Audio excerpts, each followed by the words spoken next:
जितने भी मंदिर संस्थाएं चल रही है तो सारी चीजें अंधविश्वास पे चल रही है। हाँ, मंदिर, मस्जिद, चर्च, गुरुद्वारे, मठ वगैरह सब अंधविश्वास में चल रहे हैं। इनकी कोई जरूरत नहीं है।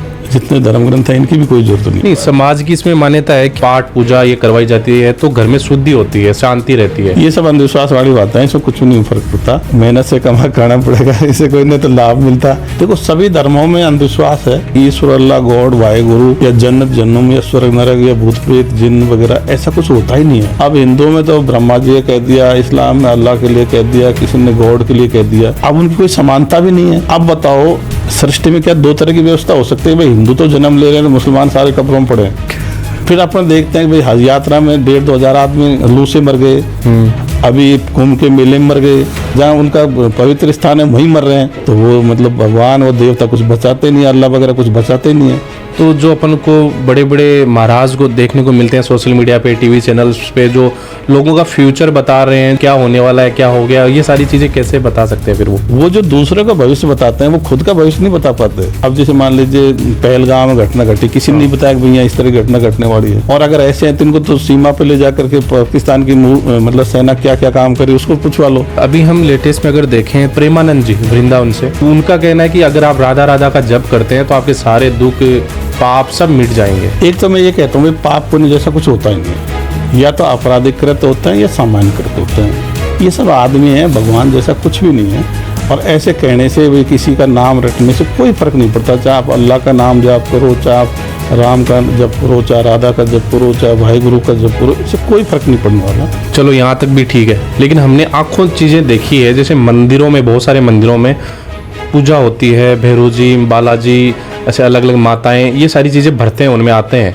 तो ये चीजें फिर कहाँ से आ रही है? कहाँ से, कौन सी एनर्जी है ये? इनको कुछ भी इसे भरता होता नहीं है। ये अकेले में प्रैक्टिस कर लेते हैं। जनता में पहले से अंधविश्वास प्रचलित है, तो अंधविश्वासी व्यक्ति को वो चीजें सही लग जाती है। अन्यथा ऐसा कुछ भी नहीं होता, शरीर में कुछ नहीं बढ़ता। तो ये सिद्धियां विधियां कुछ नहीं होती, क्रियाएं वगैरह? हाँ, ये कुछ नहीं होती। अगर ऐसे सिद्धियों से फर्क पड़ता था, अपन जैसे मान लीजिए भारत पाकिस्तान में अणबन रहती है, तो अपन वहाँ के सैनिकों पर सिद्धियाँ कर सकते थे, उनके मूठ दिलवा सकते थे, चीन वालों को, लेकिन ऐसा कोई है ही नहीं। सर, अभी के टाइम सोशल मीडिया पे देखें तो बहुत सारे ऐसे चर्चित चेहरे हैं जो अपनी विचारधारा के लिए बहुत फेमस है और उन्हें काफ़ी लोग सुनते भी हैं। जैसे हम बात करें ओशो, आचार्य प्रशांत, नीरज अत्री, जाकिर नायक और धीरेन्द्र जी शास्त्री, इनके बारे में आप क्या कहना चाहिए? अगर मान लो भगवान या ईश्वर होता तो भारत को अरबों का, तुर्कों का, मुगलों का, अंग्रेजों का गुलाम नहीं बनने देता। अक्सर आपने पॉलिटिशियन, धर्मगुरु एंड बाबाओं को सुना होगा जातिवाद, धर्म के तमाम मुद्दों के पक्ष विपक्ष में बात करते हुए। जो आज के हमारे गेस्ट हैं वो बिल्कुल ही अलग सोच विचारधारा के हैं। By profession IPS, IGP, human rights police officer है, जो एक पुरातन सोच के नहीं बल्कि एक वैज्ञानिक दृष्टिकोण रखते हैं। और इसी टॉपिक पे फोकस करते हुए आज का हमारा पॉडकास्ट है। तो चलिए जानते हैं किशन साई जी से कि एक नई सोच की पहल कैसे करें, कैसे बढ़ाएं अपने कदम एक नए और विकसित भारत की ओर। तो चलिए स्वागत करते हैं हमारे वाईटी महेंद्र पॉडकास्ट में IPS IGP किशन साई जी का।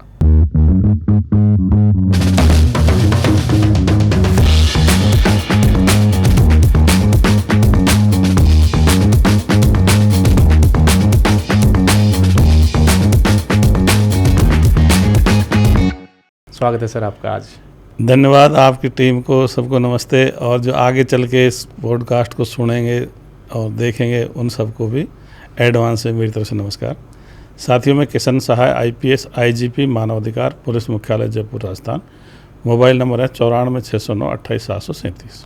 अच्छा, ये आपका फिक्स रहता है? आप चूँकि ये विश्व स्तरीय विचारधारा मिशन अपन लेके चल रहे हैं। अगर अपना पूरा परिचय नहीं देंगे, मोबाइल नंबर नहीं देंगे तो लोग जुड़ेंगे कैसे? जुड़ने के लिए अगर अपने मोबाइल नंबर देंगे तो किसी की भी इच्छा होती तो आप बाद में जुड़ सकता है।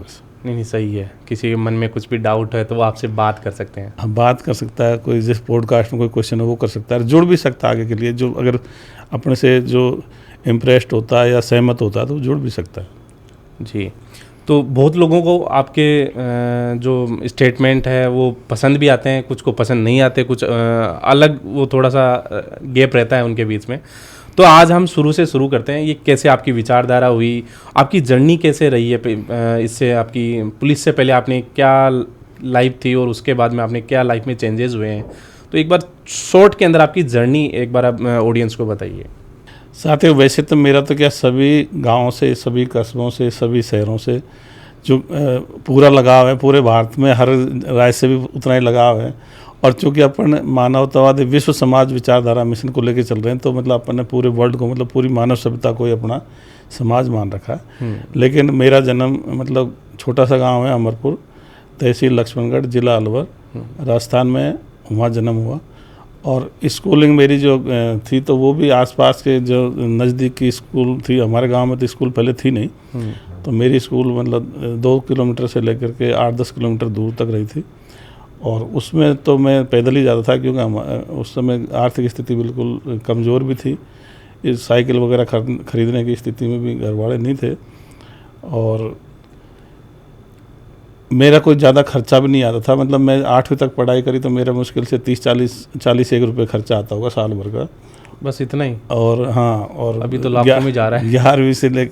9वीं से लेकर 11वीं तक मुश्किल से 60-70 रुपये का खर्चा आता होगा साल भर का। मैं एक तो घर की स्थिति ऐसी थी, एक मैं मितव्ययी भी था, तो मैं कुछ खर्चा भी नहीं करता था। तो मैं बिल्कुल, फिर उसके बाद में कॉलेज में राजगढ़ गया फर्स्ट ईयर में। उसके बाद फिर मैं MNIT जयपुर में आ गया था। उस समय इसको MREC बोलते थे। और मैंने इलेक्ट्रॉनिक्स में BE करी। ओके। और आपकी जॉब कब लगी पुलिस, मतलब इस लाइन में, सरकारी लाइन में? शुरू में मैं जूनियर साइंटिफिक ऑफिसर बना। फिर उसके बाद मैं पॉलिटेक्निक कॉलेज में लेक्चरशिप करी। उसके बाद में फिर मैं स्टेट सर्विस में आया था 1994 में। उसके बाद में 2013 में मैं IPS में प्रमोट हुआ। तो ये रहा।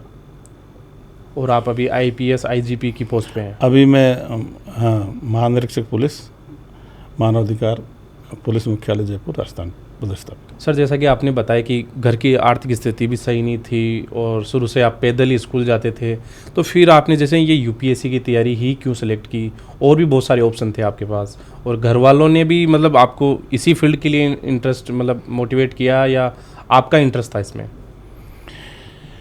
नहीं, जैसे हम इंजीनियरिंग की पढ़ाई ख़त्म करी, उसके बाद मैं IES की एग्ज़ाम दी थी, इंजीनियरिंग सर्विसेज की एग्ज़ाम दी थी। उसमें मेरा सिलेक्शन हो गया था। इलेक्ट्रिकल से भी हो गया था, इलेक्ट्रॉनिक्स से भी हो गया था। लेकिन मैं उसमें नहीं गया। फिर मैंने UPSC की परीक्षा दी। वैसे तो मैंने 8 बार इंटरव्यू दिया, लेकिन उसमें मेरा इंडियन पोस्टल सर्विस में हुआ था, ग्रुप A में सिलेक्शन हुआ था। लेकिन मैं उसमें नहीं गया, क्योंकि उस साल ऐसा नियम था कि भाई ग्रुप A ज्वाइन कर लेने के बाद फिर बाद में UPSC नहीं दे सकते। तो उसके साथ साथ फिर मैंने क्या स्टेट सर्विसेज का भी दिया था। फिर इसमें मेरा RPS में सिलेक्शन हो गया था। तो मैं UPSC में तो 2 सर्विसेज में मेरा पहले सिलेक्शन हुआ, पर मैं उनमें गया नहीं था।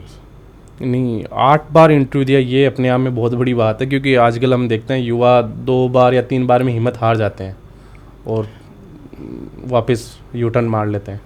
तो 8 बार इंटरव्यू देना भी एक अपने आप में बहुत बड़ी बात है।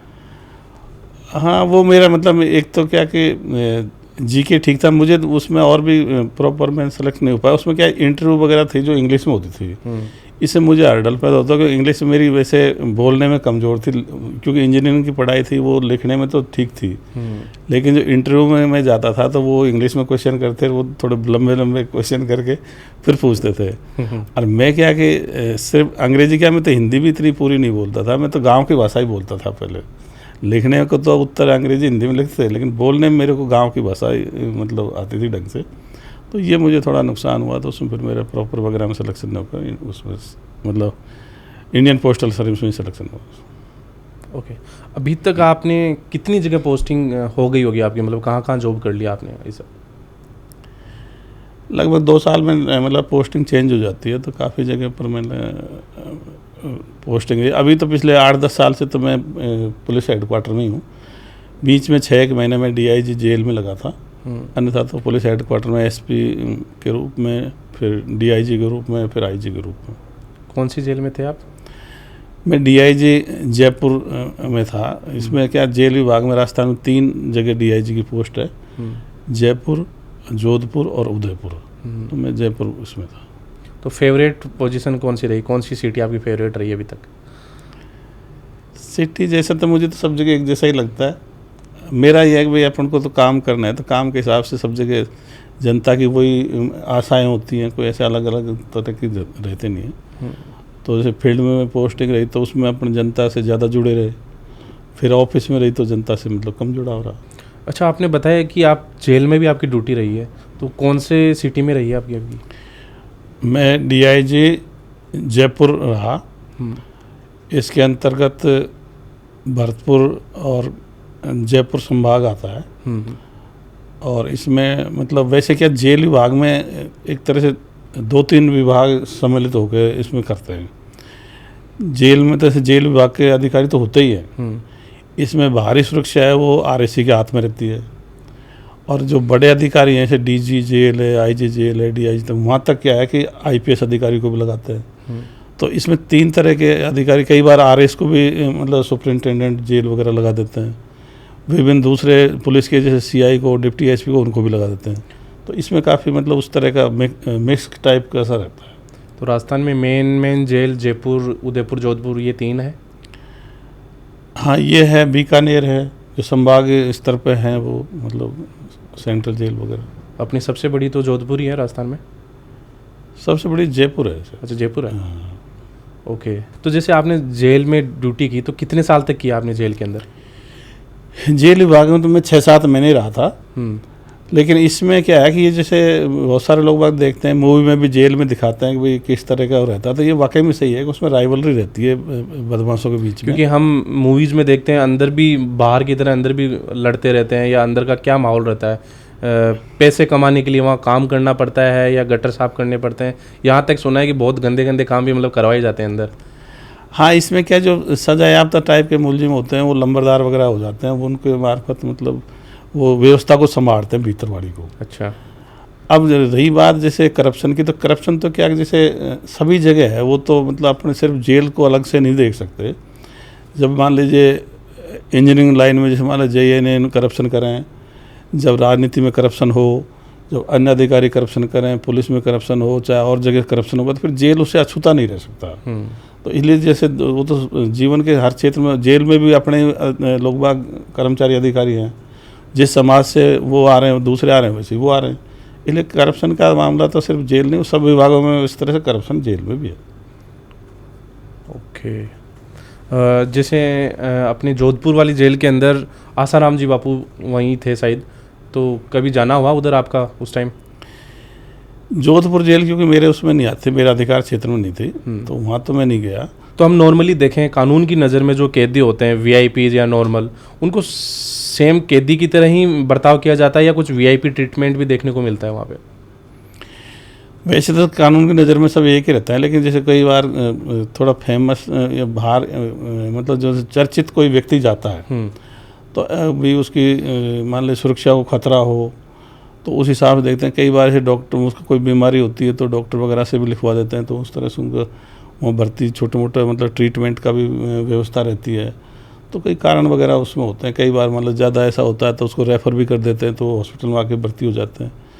तो नियम कानून में मतलब इस तरह से भी व्यवस्थाएं हैं कि उनको मतलब सेफ्टी सिक्योरिटी का अलग से ध्यान दिया जाता है। हाँ, स्वास्थ्य का, सेफ्टी सिक्योरिटी का। सेफ्टी सिक्योरिटी तक तो बात ठीक है, लेकिन हम जैसे सोशल मीडिया पे देखते हैं, मूवीज़ में भी हम देखते हैं कि VIPs को अलग से ट्रीटमेंट अलग ही रहता है उनका। VIPs से इंटरटेनमेंट का सुविधा करवा दी, मोबाइल उनके पास रहते हैं, वो अंदर से बहुत सारी चीज़ें ऑपरेट कर रहे होते हैं, बाहर की चीज़ें। तो ये चीज़ें कैसे पॉसिबल हो जाती हैं अंदर? अलग ही अंदर उनको नशे के लिए चीज़ें मिल जाना, या उनको जो चीज़ें चाहिए होती है वो चीज़ें कैसे प्रोवाइड हो जाती है अंदर? देखो, नियम से तो सारा बिल्कुल सही है, लेकिन चूंकि लागू करने वाले तो अपने हैं, अपने देश के लोग बाग ही हैं, कर्मचारी अधिकारी। जो समाज में नैतिकता है उसी नैतिकता के वहाँ कर्मचारी अधिकारी होते हैं। जब अच्छी नैतिकता के अधिकारी वगैरह जेल का मतलब इंचार्ज होगा तो उस समय तो काफ़ी हद तक समानता का व्यवहार होगा। लेकिन कई बार ऐसा भी होता है कि भाई जो अधिकारी कर्मचारी मान लीजिए नैतिकता कमज़ोर है, तो फिर वो मतलब छोटा मोटा मतलब उनमें फ़र्क भी, बायसनेस भी उसमें आ सकती है, फ़र्क कर सकता है। तो ये तो जो समाज में जैसा है वैसा के वैसे जेल में भी वैसे ही आपको मतलब देखने को मिलता है। कई बार क्या होता है, जैसे मोबाइल वगैरह होता है, तो मोबाइल क्या होता है कि छोटा मोबाइल होता है, किसी तरह से लोग वह पहुँचाने में सफल हो जाते हैं, कोई तलाशी नहीं हो पाती या कहीं फेंक भी देते हैं। बहुत सारे क्या जेल इस तरह की है कि उसमें बाहर से भी फेंक दिया जाता है। अब कई बार जैसे मतलब पेशी पाते हैं उस समय भी कोई बातचीत हो जाती है। तो कई तरह की भाई मतलब आदमी वो तो रोकने का प्रयास करेंगे, लेकिन चोर चोरी भी करेंगे। तो जिस तरह से चोरी पूरे समाज से एलिमिनेट नहीं हो सकती, कम हो सकती है, वैसे ही जेल्स में भी जो करप्शन वगैरह का शिकायतें हैं या कुछ वीआईपी कल्चर है, उसको मिनिमाइज किया जा सकता है, लेकिन बिल्कुल मिटाने के लिए तो समाज में नैतिकता बढ़ाने की जरूरत है। तो जैसे अभी आप आईपीएस आईजीपी के पद पे हैं, तो आपके पास क्या क्या जिम्मेदारियां हैं अभी जयपुर राजस्थान की? भाई चूँकि मैं आईजी मानवाधिकार हूँ, तो मानवाधिकार में जो भी समस्या आती है, जो मानवाधिकारों का हनन होता है, तो चूँकि वैसे तो राष्ट्रीय मानवाधिकार आयोग है, राज्य मानवाधिकार आयोग है, लोग बाग डायरेक्ट उनको ही करते हैं। फिर पुलिस के स्तर पर जैसे मान लो ज़्यादातर कई बार तो जो राज्य या राष्ट्र मानवाधिकार आयोग है, वो एसपी से भी रिपोर्ट ले लेते हैं, लेकिन उनका कंबाइंड जैसे यहाँ से जिम्मेदारी मतलब आईजी मानवाधिकार के होते हैं, तो उनके एक तरह से योजक कड़ी के रूप में वो पोस्ट है। राष्ट्र या राज्य मानवाधिकार आयोग और मानवाधिकार का हनन होता है उसके रूप में जिलों के बीच में, तो वहाँ जो रिपोर्ट वगैरह होती है वो मांगते रहते हैं, राष्ट्र मानवाधिकार और राज्य मानवाधिकार। इसके इतर भी हम वैसे भी कहीं अगर मानवाधिकार का हनन होता है तो उस पर भी कार्रवाई कर देते हैं। जैसे मान लीजिए पिछले दिनों में और अभी भी कई बार आपने देखा होगा, जैसे सैलून की दुकान होती है, हाँ, जो आम आदमी के लिए खोली गई है, तो वहाँ कई बार एससी वर्ग के विशेष रूप से वाल्मीकि या मेघवाल या बैरवा या जाटव या कोली, उनके बाल काटने में कोई दिक्कत कई जगह आती रहती है। बड़े शहरों में कम आती है, लेकिन छोटे गांव स्तर पे भी दुकान है, तो वहाँ कस्बे स्तर पे वहाँ पर दिक्कत आती है। तो इस पे अपन ने काफ़ी काम किया और इसमें काफ़ी सुधार भी हुआ है, लेकिन अभी भी मतलब जगह जगह से शिकायतें आती रहती हैं। इस पर लगातार प्रयास है कि भाई ये बड़ा मानवाधिकारों का हनन हो रहा है जो अपने सामने हो रहा है। ओके, तो अगर मुख्य अगर कोई मानवाधिकार आम जनता को पता होने चाहिए, तो कौन कौन से आपकी नज़र में है जो मेन है? मानवाधिकार का मतलब जो कॉमन सेंस की बात है, जो कॉमन सेंस है अपन को समझ में आता है, जो सामान्य आदमी जिन अधिकारों को उपभोग कर रहा है, वही अधिकारों का उपभोग करने के लिए तथाकथित दलित वर्ग भी मतलब वो हकदार है। तो जो मान लीजिए अब कई बार हनन होता है, साहब घोड़ी पर नहीं बैठने दिया, या किसी के मूंछ बड़ी थी उस पर नुकसान मतलब हत्या कर दी या मारपीट कर दी, या कोई मान लीजिए स्कूल में जैसे कई बार होता है बच्चों के अलग अलग तरह के बर्तन रख देते हैं वहाँ जो रसोई होती है।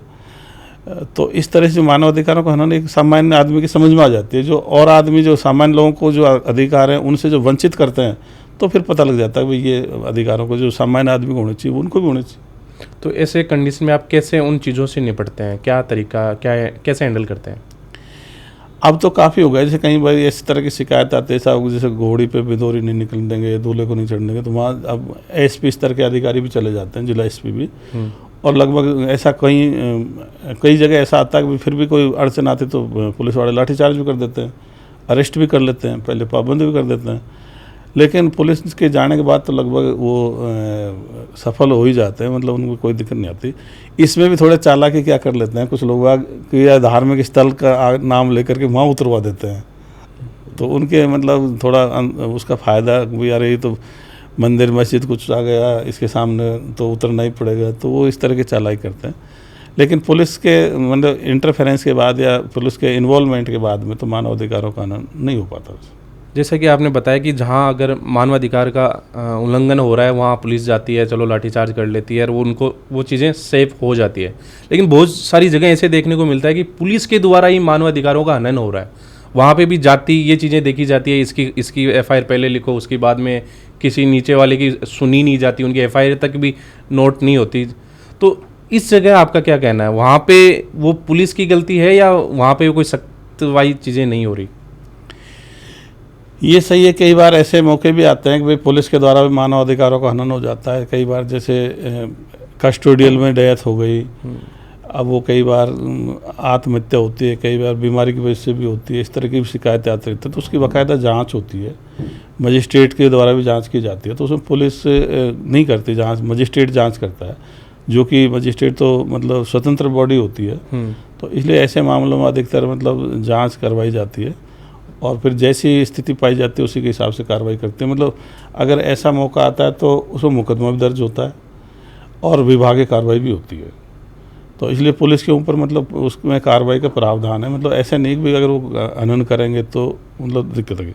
कई बार आपने पूछा भाई जाति धर्म के आधार पर भी लोग बाग जैसे पुलिस अधिकारी भी मतलब बेईमानी कर सकते हैं, तो मैं तो ये पहले ही कह रहा हूँ भाई पुलिस अधिकारी क्यों भारत में, तो जैसे लोग जिनकी सोच जातिवादी है या धर्मवादी है, वो मतलब चाहे नेता हो, चाहे पुलिस वाला हो, चाहे दूसरे विभाग में हो, वहाँ भी ये चीज़ आती है। तो मैंने इसमें भी ये प्रयास किया कि भाई हमारे पुलिस के जो अधिकारी कर्मचारी हैं वो जाति नहीं लगाए अपने साथ, नाम के साथ जाति या गोत्र नहीं लगाए, क्योंकि जाति गोत्र लगाने से क्या होता है कि जो आम जनता में भी उसके जाति वाले उसको ज़्यादा विश्वास करते हैं, दूसरी जाति वाले उससे दूरी बना फिर वो चीज़ें हो जाती है भाई तू तो मेरी ही जाति का है। हाँ, तो उससे ज़्यादा एक्सपेक्टेशन कर लेते हैं, उससे ये उम्मीद करते हैं भाई तू मतलब जो दूसरी जाति का अधिकारी कर्मचारी होता है जो तो कहते हैं भाई इसको न्याय करना चाहिए, और खुद की जाति का अधिकारी कर्मचारी तो जब क्या कहते हैं अरे भाई इसको अपना पक्ष लेना चाहिए। तो आदमी की जनता की दो तरह की सोच हो जाती है। तो मैं तो जहाँ भी पद स्थापन मेरा रहा है, जेल विभाग में हो, चाहे जिले में हो, चाहे यहाँ RAC में रहा हो, तो मैंने तो ऐसी नेम प्लेट भी तुड़वा दी थी जिसमें जाति या गोत्र था, और आदेश निकाले कि भाई कोई भी अपने चाहे जो रूम है, चैम्बर है, उसके बाहर भी नेम प्लेट लगाएगा, उसमें भी जाति या गोत्र नहीं लिखेगा, और जो वर्दी पे जो नेम प्लेट लगाए जाते हैं उसमें भी जाति या गोत्र नहीं लिखेगा। इससे काफ़ी हद तक मतलब आम जनता में निष्पक्षता का एक संदेश जाता है। तो इसीलिए आप अपने नेम के आगे कुछ लगाते नहीं हैं? हाँ, मैं ये नहीं लगाता, मैं ये भी करता हूँ जैसे मान लो कभी कोई आदेश भी निकालना हुआ तो मैं कर्मचारियों के उसके साथ भी कभी गोत्र या जाति मेरी तरफ से नहीं लगाता, भले ही उनके सर्विस रिकॉर्ड में होती है, लेकिन मैं कोई आदेश वगैरह में करूँगा, किसी के नामजद भी कोई आदेश होगा तब भी उसमें नहीं लिखता। सर, आपकी बातों से ऐसा लग रहा है कि आप एक अलग विचारधारा के आदमी हैं, तो ये धर्म, जाति, छुआछूत, इन चीज़ों से मुझे लग रहा है बहुत दूर है आप। अगर आपके हाथ में कोई ऐसी पावर दी जाए तो सबसे पहले आप क्या चेंज करना चाहेंगे? ये सही है कि भी मैं पुलिस अधिकारी के साथ साथ एक विचार को भी मुझे कह सकते हैं। अगर वैसे तो अगर मेरे हाथ में कभी ऐसा मौका है तो मैंने पहले भी लिख रखा है भी ये परंपरागत धर्म में हिंदू, मुस्लिम, सिख, ईसाई, जैन, बौद्ध, पारसी, यहूदी, इनको भी ख़त्म करेंगे। और ये जातियाँ जैसे ब्राह्मण, मीणा, गुजर, राजपूत या जाटव, वाल्मीकि, जितनी भी जातियाँ हैं इनको भी ख़त्म करेंगे, क्योंकि ये अपन को बांटती भी है और ये मानव अधिकारों के बड़े हनन के ये स्रोत भी हैं। क्योंकि जाति के आधार पर लोग अपनी जाति का पक्ष ले जाते हैं, बहुत सारे, सब नहीं, और अपने धर्म के लोगों का भी पक्ष ले जाते हैं। तो ये एक जाति और धर्म व्यवस्था अपनी नैतिकता को भी काफ़ी डाउन करती है। अच्छा, जाति को कैसे मतलब जातिवाद को कैसे कम किया जाए, तो इसमें मैं यही कहता हूँ भाई एक तो अपने जाति के नाम के साथ में जाति या गोत्र लगाना कम करना चाहिए, बंद करना चाहिए। ये अपनी प्रैक्टिस, चूँकि अपनी हैबिट पड़ी हुई है, और अपन दूसरे के नाम से संबोधित कर, जैसे मैं आपको मैं महेंद्र जी बोल दूँ या वो पूरा जैसे कोई मीणा साहब, गुजर साहब, जाट साहब या चौधरी जी, इस तरह के जो सरनेम, शर्मा जी, गुप्ता जी, ऐसे सरनेम से बोलना अपन बंद करें।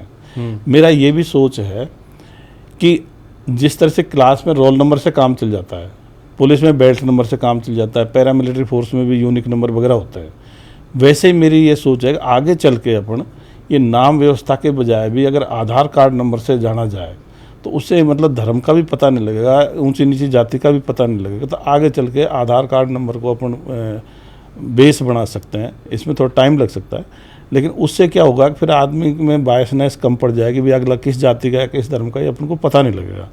तो आधार कार्ड नंबर या मोबाइल नंबर ये भी अपनी पहचान के बड़े स्रोत बन सकते हैं। तो चूँकि वर्ल्ड में तेज़ी से बदलाव आ रहा है, AI भी आ गया, बहुत सारी चीज़ें हैं, तो भारत में भी चूँकि पुरातनपंथी व्यवस्था है, जाति व्यवस्था, धर्म व्यवस्था, तो इनको ख़त्म करने के लिए ये व्यवस्था अपन कर सकते हैं। जातिवाद क्या है कि अपन को बेईमानी के लिए प्रेरित करता है बहुत सारे लोगों को, तो इसलिए इसको ख़त्म करना तो ज़रूरी है ही है, पर इसके लिए तरीके जो इस तरह से मैंने बताया, ये तरीके अपन अपना सकते हैं। चलिए, आपने बताया कि सभी टाइप के धर्म हम नष्ट कर दें, तो सबको फिर एक किस नाम से जाना जाए? अगर समूह बनाए किस नाम से जाना जाए, उसका क्या नाम देंगे आप? मैं तो ये मानता हूँ उसका नाम देने के बजाय अभी न्यूट्रल हो गए अपन, उसको अलग नाम देने से तो फिर एक मतलब ऐसा लगता है जैसे अपने मानवतावादी विश्व समाज लिखा हुआ है, लेकिन वो अपने उस टाइम तक है जब तक भाई इसमें कोई जाति धर्म ऐसी व्यवस्था नहीं, उसको सामूहिक रूप से बोलते हैं। लेकिन अपन तो उसका कोई नाम देना भाई कोई जैसे वो देने की जरूरत नहीं है, उसको न्यूट्रल करने की जरूरत है। एक्चुअल में वो एक वर्ग खड़ा नहीं करना, सब वर्गों को मिटा के नॉर्मल करना है। जैसे आपका एक आंदोलन है मानवतावादी समाज, तो किस टाइप का समाज की आप प्रयास कर रहे हैं? उसमें जैसे अपन ने बता रखा भाई अंधविश्वास मुक्त, वैज्ञानिक दृष्टिकोण युक्त, परंपरागत धर्म विहीन, जाति विहीन, नस्ल भेद मुक्त, साहसी, शिक्षित, स्वस्थ और उच्च नैतिक मूल्यों वाले मानवतावादी विश्व समाज का निर्माण करना अपना प्रमुख लक्ष्य है। इसमें सभी अंधविश्वासों को खत्म करना, विज्ञानवाद पर लाना, जाति, धर्म और नस्ल भेद को खत्म करना, लोगों को साहसी इसलिए बनाना कि वो चली आ रही रूढ़ियों को तोड़ करके वो आगे आ जाएं। शिक्षा का महत्व सबको ही पता है। स्वास्थ्य के लिए खेल कूदों को बढ़ावा देना, मनोरंजन को बढ़ावा देना वो जरूरी है। और नैतिकता से अपना क्या विश्वास बनता है। अगर मान लो बेईमानी आपस में होगी तो अपना ट्रस्ट नहीं बनता। और अपने देश में मतलब झूठ बेईमानी का बहुत सारे लोग सहारा लेते हैं, कई लोग उनको होशियार और बताते हैं, तो उसके और भाव बढ़ते हैं। तो जितने भी विकसित देश हैं, इन देशों में क्या नैतिकता का स्तर काफ़ी ऊंचा है। तो जैसे मान लो दुकान होगी तो ऑटोमेटिक कोई अगर मान लो सामान खरीदेगा तो पैसे डाल के चले जाएगा, सामान ले जाएगा उचित रेट पे। अपने यहाँ ज़्यादातर लोग बाग बेईमानी की तरफ चले जाते हैं क्योंकि उनके पास कोई ऐसा आदर्श नहीं है। तो ये विचारधारा मिशन है, इसमें तो सभी चीज़ पक्षधरी है।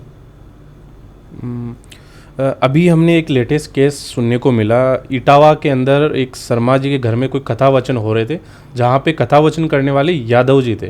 तो उनको जैसे ही पता चला तो उनके साथ बहुत गंदा व्यवहार किया गया, उनके साथ मुंडन भी किया गया और सारी चीज़ें की गई। तो इस पे आपका क्या कहना है? यहाँ पे भी एक जातिवाद का कहीं ना कहीं बहुत बड़ा रोल है।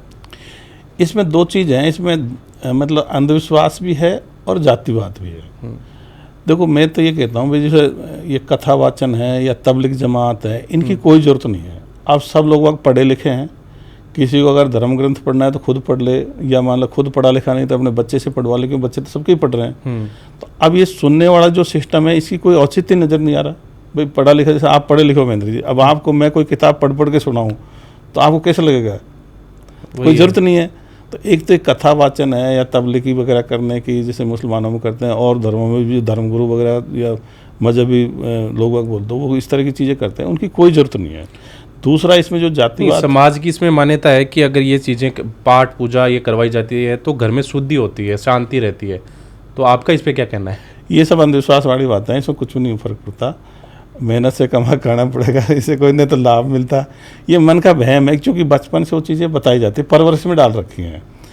एक में जैसे आपने कहा था भाई जाति के आधार पर वो जो उनके साथ भेदभाव किया गया, वो मैं बताऊं सभी लोगों ने उसकी मतलब सबका मतलब अधिकतर लोगों ने निंदा करी है।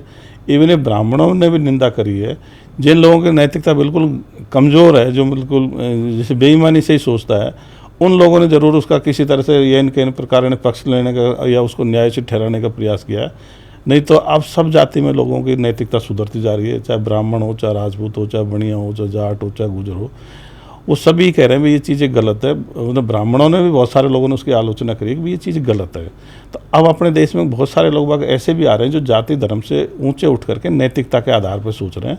तो उसकी किसी ने भी मतलब वो जिसकी नैतिकता अच्छी होगी वो कोई भी उसका पक्ष लेगा नहीं। तो उस घटना की सभी ने निंदा करी, वो गलत भी था। अपराध भी है तो अपराध के हिसाब से अपराधी को सजा मिले। और अगर मान लीजिए कोई जैसे उसके बाद में और जैसे कोई मुकदमा दर्ज हुए तो अपने अभी मुंबई में भी वो लैंग्वेज को लेके हुआ था। हाँ, ये जो भाषा को लेकर के मुंबई में जैसे कोई मराठी नहीं बोल पा रहे, कोई हिंदी बोल गया और उसके साथ मारपीट करिए, इस पर मतलब वहाँ की जो राज्य सरकार है उसको सख्त कार्रवाई करनी चाहिए। मतलब किसी को आप दूसरी भाषा बोलने के लिए बाध्य नहीं कर सकते। आप किस भाषा में बोलते हो आपको मतलब आपकी हक भी है, सहूलियत भी है। क्योंकि जैसे अपने कई बार अगले को समझाना होता है, मान लो किसी ने दुकान खोल रखी है, अब उसकी ऑटोमेटिक उसकी मतलब आवश्यकता है कि वो दूसरी भाषा में समझे तभी तो ग्राहकों को देगा। अब अपने देश में क्या बहुत सारे लोग बाग दूसरे स्टेट में अपना धंधा कर रहे हैं, बिजनेस कर रहे हैं, नौकरी कर रहे हैं। अब कई बार जैसे कोई इंग्लिश से काम चला लेते हैं, कोई हिंदी से काम चला लेते हैं, कई बार ज़्यादा समय तक रहते हैं तो लोकल भाषा भी सीख लेते हैं। लेकिन दूसरे को फोर्स करना ये गलत है, मानव अधिकारों का हनन भी है। और अपने वीडियो में भी देखा कई लोगों के मतलब जैसे झापट मार रहे हैं, ये कर रहे हैं, तो वो तो एक तरह से बदमाशी की श्रेणी में आता है।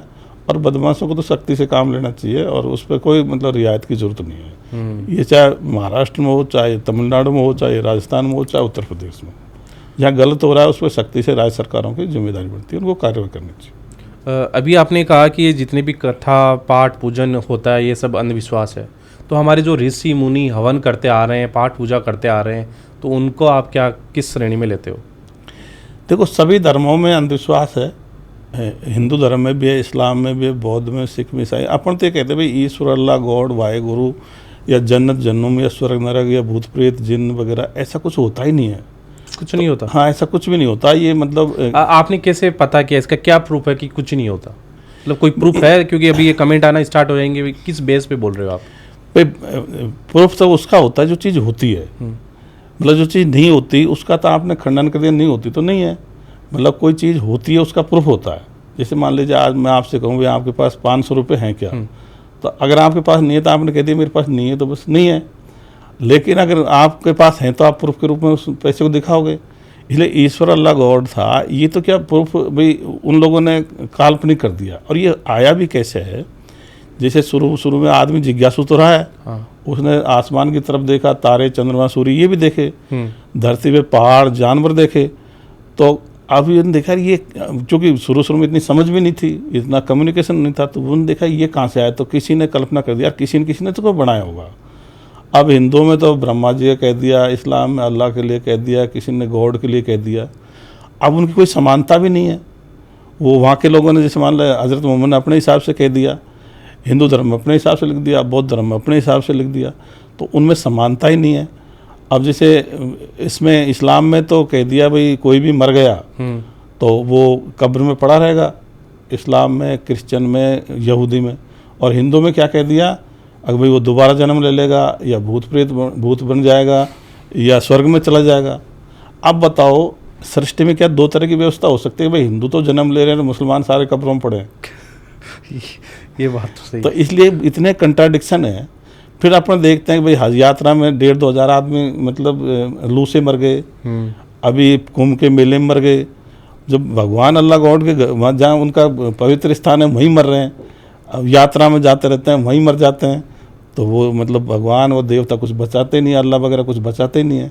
तो इनका कोई प्रभाव नहीं है अगर आप ज़्यादा इसका व्यापक अगर अध्ययन करोगे। यहाँ पे भी बड़े बड़े महाराज का ये बोलना है कि अगर वो ऐसी अच्छी जगह पुण्य बोल सकते हैं इसको, तीर्थ स्थल पर अगर कोई मरता है तो वो डायरेक्ट स्वर्ग में जाता है। तो जैसे पहली बात तो जो लोग कहते हैं कि भाई वहाँ मरने से स्वर्ग मिलता तो खुद भी नहीं जाते। दूसरे अब मर गया तो उसके बाद में उनको संतुष्ट करने के लिए वो इस तरह की बातें कहते हैं, भाई उनसे व्यवस्था नहीं बनी या अपने धर्म का बचाव करना है, उनको अपने धर्म स्थल का बचाव करना है। तो वो यूँ तो कहेंगे तो भाई ये तो यहाँ पे जो देवता था या अल्लाह था या भगवान था उसने बचाया नहीं, तो उसको कैसे स्पष्टीकरण दे? तो वो इनका अंतिम सांस यहीं लिखा हुआ था, ये इनकी मौत यहीं लिखी हुई थी। वो तो मरने के बाद कहते हैं, पहले तो कोई नहीं कहता। तो ये क्या कि जैसे जो चीज़ है नहीं ना तो वो संतुष्ट करने के लिए फिर और गढ़ देते हैं। ये मतलब मन गढ़ंत जो इतनी बातें हैं ये धार्मिक मामले, ये मन गढ़ंत काल्पनिक हैं और बस जिस आदमी ने मतलब सोचा उसने कह दिया बस, और इसके ज़्यादा कुछ नहीं हो सकता। तो जो अपन को बड़े बड़े महाराज को देखने को मिलते हैं सोशल मीडिया पे, टीवी चैनल्स पे, जो लोगों का फ्यूचर बता रहे हैं, जो उनके क्या होने वाला है, क्या हो गया, ये सारी चीज़ें कैसे बता सकते हैं फिर वो, अगर कुछ नहीं होता तो? देखो वो बहुत सारे लोगों को बताते हैं, जिनका तालमेल बैठ जाता है वो कहता है मेरे लिए तो हो गया। अगर उनका सबका आप स्टडी करोगे, एक साथ व्यापक स्टडी करोगे, मतलब अध्ययन करोगे, तो वो चीज़ बैठती नहीं है। अब उनके वहीं दुर्घटना हो गई, अभी जैसे मान लीजिए वहाँ क्या नाम से उस धीरेन्द्र शास्त्री के वहाँ दुर्घटना हो गई, तो उसको तो पहले पता नहीं लगा। वो जो दूसरे का भविष्य बताते हैं वो खुद का भविष्य नहीं बता पाते और उसमें कोई दम भी नहीं होता। अब जैसे मान लीजिए पहलगाम में घटना घटी, किसी ने नहीं बताया कि भैया इस तरह की घटना घटने वाली है। और अगर ऐसे हैं तो इनको तो सीमा पे ले जा करके पाकिस्तान की मतलब सेना क्या क्या काम करी उसको पूछवा लो। तो ऐसा कुछ नहीं है, पर अपन क्या करते हैं, जिस आदमी का मान लो कोई बात मतलब सूट कर गई या हो गई उसके हिसाब तो वो तो हाईलाइट करता रहता है, और जिसका नहीं हुआ वो चुप रह जाता है। कई बार क्या होता है भाई लड़का होगा कि लड़की होगी, अब दोनों में से एक तो होना ही है, तो वो भाई सूट कर गई। तो ऐसी बातें हैं, मतलब उनको अगर व्यापक स्तर पर उनकी बातों का अपन लेंगे तो कुछ भी स्पेशल नहीं निकलेगा। सर आपकी बातों से तो ऐसा लग रहा है कि चलो सब अंधविश्वास है, लेकिन हम सीएम साहब, पीएम साहब, बड़े बड़े नेताओं को देखते हैं तो वो बड़े बड़े मंदिरों में जाते हैं, राम मंदिर हो गया, बहुत बड़े बड़े मंदिरों में देखने को पूजा आरती करते रहते हैं, गंगा आरती। तो फिर वो इतने बड़े पद पे होके ये चीज़ें उनको नहीं पता क्या कि ये चीज़ें अंधविश्वास है, लेकिन ये मान्यताएं हैं, ये धर्म से जुड़ी है, इसलिए वो फॉलो कर रहे हैं। आपका क्या कहना है इस पर? मैं सिर्फ हिंदू धर्म तक ही नहीं कहूँगा, इस्लाम में भी है, बौद्ध में भी है, सिख में भी है, ईसाई में भी है, यहूदियों में भी है। बड़े बड़े नेता उनके धर्मगुरुओं के पास या मजहबी जो भी तबलीगी करते हैं उनके पास जाते रहते हैं। लेकिन मैं यही कहूँगा कि भाई उन्होंने अभी तक उस चीज़ को मतलब गहराई से नहीं पढ़ा। वो बड़े पद पे पहुँच गए, इसमें कोई दो राय नहीं है, वो बड़े जिम्मेदारी भी निभा रहे हैं, पर इस वैज्ञानिक दृष्टिकोण के बारे में उन्होंने गहराई से नहीं सोचा, इसलिए वो पुरानी बातों को ही रिपीट कर रहे हैं, पुरानी बातों को फॉलो कर रहे हैं। लेकिन वो अगर अपने देश के हित में ज़्यादा सोचेंगे तो देखेंगे यार चीन में तो कोई इस तरह का सिस्टम नहीं है, और चीन तो 44 टेक्नोलॉजी में 37 में पहले स्थान पर आ गया। तो वो अपने देश को खूब आगे बढ़ाना चाहते हैं, प्रदेश को भी आगे बढ़ाना चाहते हैं। मतलब प्रधानमंत्री है, मुख्यमंत्री, उनकी अपन को मनसा पे कोई शक नहीं है, पर समझ पे अपन कह सकते हैं भाई उनमें अभी साइंटिफिक एटीट्यूड या वैज्ञानिक दृष्टिकोण के प्रति समझ नहीं है उतनी लेवल की, इसलिए वो इतना चाहते हुए भी देश आगे नहीं बढ़ पा रहा। अभी अपन देखते हैं कि अपने देश में जितने भी हथियार वगैरह हैं सब खरीदे हुए हैं, आयातित हैं, अपने देश विज्ञान बहुत पिछड़ रहा है। तो उसमें मेन कारण वैज्ञानिक दृष्टिकोण का अभाव ही है। इसको मेरे हिसाब से आगे चल के प्रधानमंत्री या मुख्यमंत्री महसूस करेंगे और बदलाव भी लाएंगे। अभी हम लेटेस्ट में अगर देखें तो एक महाराज है जिन्हें सब मानते हैं, सब उनकी बातें वचन सुनना चाहते हैं, प्रेमानंद जी वृंदावन से। उनकी बातों से ऐसा लगता है कि रियल में वही भगवान है। तो आपका उन पे क्या कहना है? क्योंकि उनका कहना है कि अगर आप राधा राधा का जप करते हैं तो आपके सारे दुख पाप सब मिट जाएंगे। तो फिर आप इन्हें किस श्रेणी में लेंगे? एक तो मैं ये कहता हूँ भाई पाप पुण्य जैसा कुछ होता ही नहीं है, या तो आपराधिक कृत होते हैं या सामान्य कृत होते हैं। मतलब पाप पुण्य जैसा कोई सिस्टम नहीं जो पाप पुण्य वाली है। तो ये कर्म कांड कुछ नहीं होते? हाँ, ये सारे अच्छे कर्म बुरे कर्म, देखो मैंने कह दिया भाई सामान्य कार्य हो गए, परोपकारी कार्य हो गए, ये आपराधिक कृत्य हो गए, ये होते हैं, लेकिन पाप पुण्य जैसा कुछ नहीं है। और रही बात जैसे मान लो आपने नाम लिया, तो ये सब आदमी हैं, उसके अलावा दूसरे भी, चाहे वो इस्लाम धर्म का हो, चाहे हिंदू धर्म के हो, चाहे बौद्ध धर्म के हो, चाहे ईसाई जैन, किसी भी धर्म के जो ये धर्मगुरु, चाहे बाबा कह दो, कुछ भी इनका नाम ले दो, तबलीगी करते हैं, मौलाना कह दो, ये सब आदमी हैं, भगवान जैसा कुछ भी नहीं है। और ऐसे कहने से भाई किसी का नाम रटने से कोई फ़र्क नहीं पड़ता, चाहे आप अल्लाह का नाम जप करो, चाहे आप राम का जप करो, चाहे राधा का जप करो, चाहे भाई गुरु का जप करो, इससे कोई फ़र्क नहीं पड़ने वाला। ये मन को मतलब खुद आप अपने हिसाब से सेटिस्फाई कर सकते हो, इसका कोई बाहरी प्रभाव कुछ नहीं पड़ता। तो ये सारी चीज़ें आप जब बताते हो जनता को, ऑडियंस को, तो आपको अंदर से कोई फील नहीं आता कुछ भी? अब ये चीज़ें बहुत बड़ी बातें हैं ये?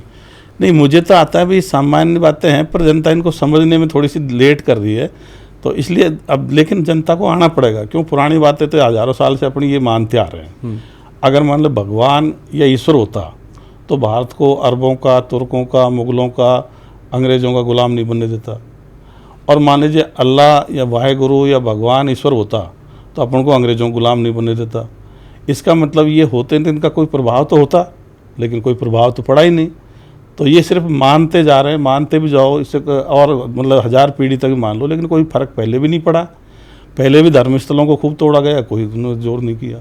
तो आपके कहने का मतलब पृथ्वी धरती पे कोई किसी टाइप की एनर्जी होती ही नहीं है, पॉजिटिव नेगेटिव? ऊर्जा अलग चीज़ होती है, जैसे मान लो यांत्रिक ऊर्जा हो गई, विद्युत ऊर्जा हो गई, चुंबकीय ऊर्जा हो गई, ये तो होती हैं।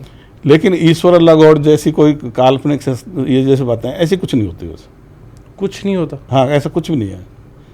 ये कहीं जैसे मान लो पत्थर ऊपर से नीचे गिर रहा है तो उसमें गुरुत्वाकर्षण बल है। अगर मान लो अपना सारी लाइट चल रही थी तो विद्युत बल है, लेकिन भगवान की वजह से तो कुछ हो ही नहीं रहा। लेकिन जैसे अल्लाह की वजह से कुछ नहीं हो रहा। राम सेतु की बात आई थी तो वैज्ञानिकों ने वो चीज़ें रिसर्च की, तो वो सारी चीज़ें पाई गई वहाँ पे। तो वो चीज़ें फिर वैज्ञानिक दृष्टिकोण से भी मतलब क्या पाई गई, इसमें कई बार नेचुरल का, प्राकृतिक का आता है, कई बार क्या आता है। लेकिन मैं ये कहता हूँ अगर मान लो आदमी बना सकता है तो क्या दिक्कत आ रही है? भाई मैन मेड तो चीज़ें होती हैं, जिसमें मान लो आज अपन को कोई किला मिल गया, भाई आदमी ने बना दिया होगा। कोई गुफा मिल गई, नेचुरल भी हो सकता है, आदमी के द्वारा बनाई भी हो सकती है। तो आदमी तो रहा है, आदमी ने कई काम करें, प्रयास करें, उनका अस्तित्व है, कईयों का मिट गया, छोटी चीज़ थी, बड़ा जो है। लेकिन भगवान अल्लाह गॉड ऐसा कुछ नहीं है कि साहब वो कोई बनाए। तो जैसे मान लो उसमें कहानी भी आती है, तो वो यही आती है नल नीर के हिसाब से बनाया, वो आदमी ने बनाया। अब इसमें क्या होता है, पत्थर क्यों तैरता है, कोई भी चीज़ क्यों तैरती है, उसका एक सिद्धांत है, आर्किमिडीज का सिद्धांत। तो जैसे ये जो मूंगे की चट्टान होती है, ये क्या इनमें हवा रहती है, ये हल्की होती है इसलिए तैर जाती है। जैसे ऑस्ट्रेलिया के पूर्व में कोरल रीफ है, तो वो उसमें मतलब उसमें है, वो 2000 किलोमीटर लंबाई की है। तो यहाँ भी जैसे कोरल रीफ है तो उसे मूंगे की चट्टान बोल दो, अंग्रेजी में उसको कोरल रीफ बोल दो, तो उसके पत्थर तैर जाते हैं। मेरे पास भी पड़ा एक पत्थर ऐसा, पानी पे तैरता है। हाँ, पानी पे तैर जाता है। ओके। पहले कई पत्थर और भी तैर जाते थे, जैसे मान लो उस पे आप अपना नाम लिख के भी पानी पे तैरा सकते हो। अरे किसी का नाम नहीं लिखा जब भी तैर रहा है। अच्छा, दूसरा वैसे पत्थर भी देखे तो जैसे पत्थर कैसे बनता है, ज्वालामुखी से बनता है। कई बार ज्वालामुखी का मान लावा चल रहा है, अब उसमें हवा के बुलबुले भी होते हैं। अब मान लीजिए कोई बर्फ गिर गई, एकदम ठंडा कर दिया और वो मतलब बुलबुले अंदर रह गए पत्थर के, तो चूंकि पत्थर हल्का रह जाएगा तो वो तैर जाएगा। तो आर्किमिडीज का सिद्धांत है भाई, किसी वस्तु के द्वारा हटाए गए पानी का भार वस्तु से कम है तो वस्तु डूब जाएगी, मतलब और या तो तैर जाएगी, हल्की हुई तो तैर जाएगी, ज़्यादा हुई तो डूब ज़्यादा जाएगी। भारी हो तो डूब जाएगी बस। सही है। तो ये सर मुझे आपकी विचारधारा को थोड़ा मुझे समझना है कि आप बचपन से ही ऐसे थे कि बाद में कोई गुरु ऐसा कोई मिल गया आपको, तो ये विचारधारा कहाँ से आध्यात्मिक से यहाँ वैज्ञानिक दृष्टिकोण की तरफ आप ट्रांसफर हो गए? भाई देखो, मैं बचपन से जिज्ञासु टाइप था, तो मैं हर चीज़ को समझने का प्रयास करता था। तो मैंने उसी के तहत, मतलब दूसरी क्लास में था तब तो मैंने रामायण पढ़ ली थी। ओके। और तीसरी क्लास चूँकि हमारे घर पे थी नहीं थी, गांव के किसी के पास थी, तो तीसरी क्लास में लाके मैंने महाभारत पढ़ ली थी पूरी? हाँ। क्या बात है। और हमने तो देखी है बस बचपन में। हाँ, तो मैंने तो पहले से ही शुरू से ही सब चीज़ के बारे में, जैसे मान लीजिए नल पुराण के बारे में है, चाहे ये जैसे मान ले ध्रुव प्रहलाद के बारे में है, तो मैंने वेद वगैरह सब पढ़ रखे आपने?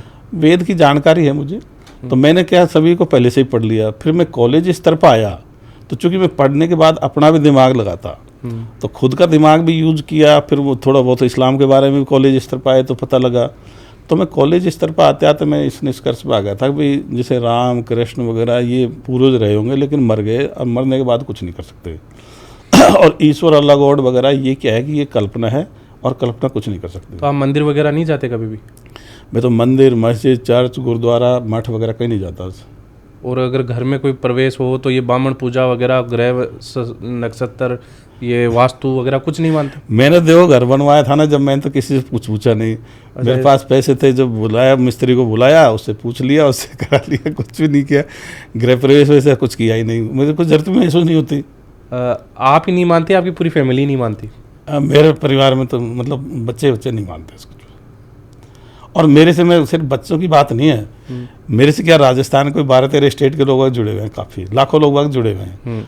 और राजस्थान में लगभग 70-80% गाँव के लोग जुड़े हैं। वो भी धीरे धीरे अब इसको मानना कम कर दिया, उसे बंद कर दिया। हमने इससे पहले के एक्स मुस्लिम सलीम वास्ती जी का पॉडकास्ट किया था, उनका भी ये कहना था कि ये कुरान, अल्लाह, इससे रिलेटेड बहुत सारी विवादित बातें उन्हें कही।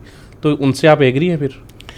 उन्होंने, मैं सलीम वास्तविक को मैं जानता हूँ, 2 बार उसने मीटिंग करी थी, जब मेरे को बुलाया भी था उसने। और वो सिर्फ इस्लाम के बारे में कहते हैं, वो बिल्कुल मतलब जो कुरान में लिखा हुआ है, हदीसों में लिखा हुआ, वो बिल्कुल उसके आधार बात करते हैं, वो अपने मन से नहीं करते। इसमें क्या होता है, लोग अपने साथ साथ रहते हैं, तो हर आदमी अगर अपने धर्म से चलेगा, दूसरे आदमी से फिर उसका संपर्क नहीं हो पाएगा।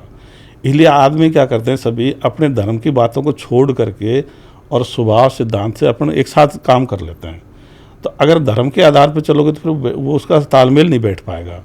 तो सलीम वास्तविक ने जो बातें कही हैं, उस तरह की बातें कुरान हदीस में लिखी हुई हैं। वो दूसरे धर्म वालों से मतलब उनको काफिर मानेंगे, मुशरिक मानेंगे, उनको कमतर मानेंगे। तो ऐसी बातें उसमें है, मतलब उसने मन से नहीं कही, ये बातें हकीकत में लिखी हुई है। लेकिन चूंकि अब दूसरे यहाँ भारत में जैसे हिंदू बाहुल्य है, तो उनको साथ साथ रहना है, तो वो फिर ऐसी बात करेंगे भाई सब बराबर है, ऐसी बात करते हैं। लेकिन धर्म ग्रंथों में, मुझे किसी भी धर्म ग्रंथ में उनको काफ़ी धमकियाँ आती है, आपको धमकियाँ नहीं आती इससे रिलेटेड? मुझे ऐसी कोई धमकी नहीं आती, लेकिन इसका एक कारण ये हो सकता है कि मैं क्या सभी धर्मों को ख़त्म करने की बात करता हूँ। वो सिर्फ चूँकि इस्लाम तक ही सीमित बात करते हैं, तो वो एक धर्म तक हो गए। तो इसलिए हो सकता है मेरे पास, मैं तो कहता हूँ बौद्ध की भी जरूरत नहीं है, हिंदू धर्म की जरूरत नहीं है, इस्लाम की जरूरत नहीं है, ईसाई की जरूरत नहीं है, क्रिश्चियन की जरूरत नहीं है, यहूदी की जरूरत नहीं है। तो अपन सब धर्मों को ख़त्म करने की बात करते हैं, इसलिए वो बैलेंस है।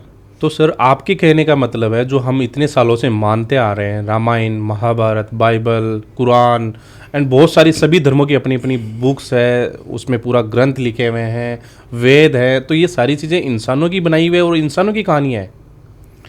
हाँ बिल्कुल, मैन मेड है, आदमियों ने इनको रचा है, आदमियों ने अपने जैसे उनके दिमाग में जो बातें थी वो उन्होंने लिख दी।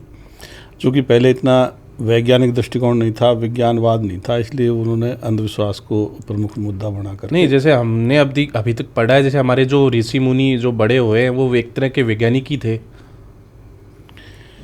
भाई अगर किसी धर्म ग्रंथ में कोई विज्ञान की बात लिख दी तो अपन उसको सही मानते हैं, लेकिन ज़्यादातर तो वो आत्मा, परमात्मा, रूह, अल्लाह गॉड, इस पे ज़्यादा ऋषि मुनि बात करते हैं, तो वो तो अंधविश्वास वाली बातें हैं। तो ये महाभारत कभी आपके हिसाब से हुई नहीं, रामायण कभी हुई नहीं, रावण राम की कहानी सब झूठ है या सच है, आप इसे कैसे मानते हो? नहीं, मैं ये कहता हूँ भाई ये हो गई होगी, रामायण में जो कहानी है मतलब जो बातें हैं वो भी हो सकती हैं, हो गई होंगी, महाभारत वाली भी हो सकती है, लेकिन इसमें जैसे कोई चमत्कार वाली बातें जो लिख रखी है भाई, उसमें भगवान अल्लाह गॉड वगैरह ऐसा कुछ लिख रखा है धर्म ग्रंथों में, वो ऐसा कुछ नहीं था। वो आदमी थे, आदमियों के प्रयास थे। अब युद्ध लड़ना आदमी अभी भी लड़ता रहता है, कई बार कम सेना ज़्यादा को हरा देती है, उस पर रणनीति की बात होती है, हथियारों की बात होती है, इंटेलिजेंस की, सूचना की, आसूचना की बात होती है, भाई दूसरे के अपन कितना खुफियागिरी से सूचना जुटा पाए, इन चीज़ों से हार जीत तय होती है।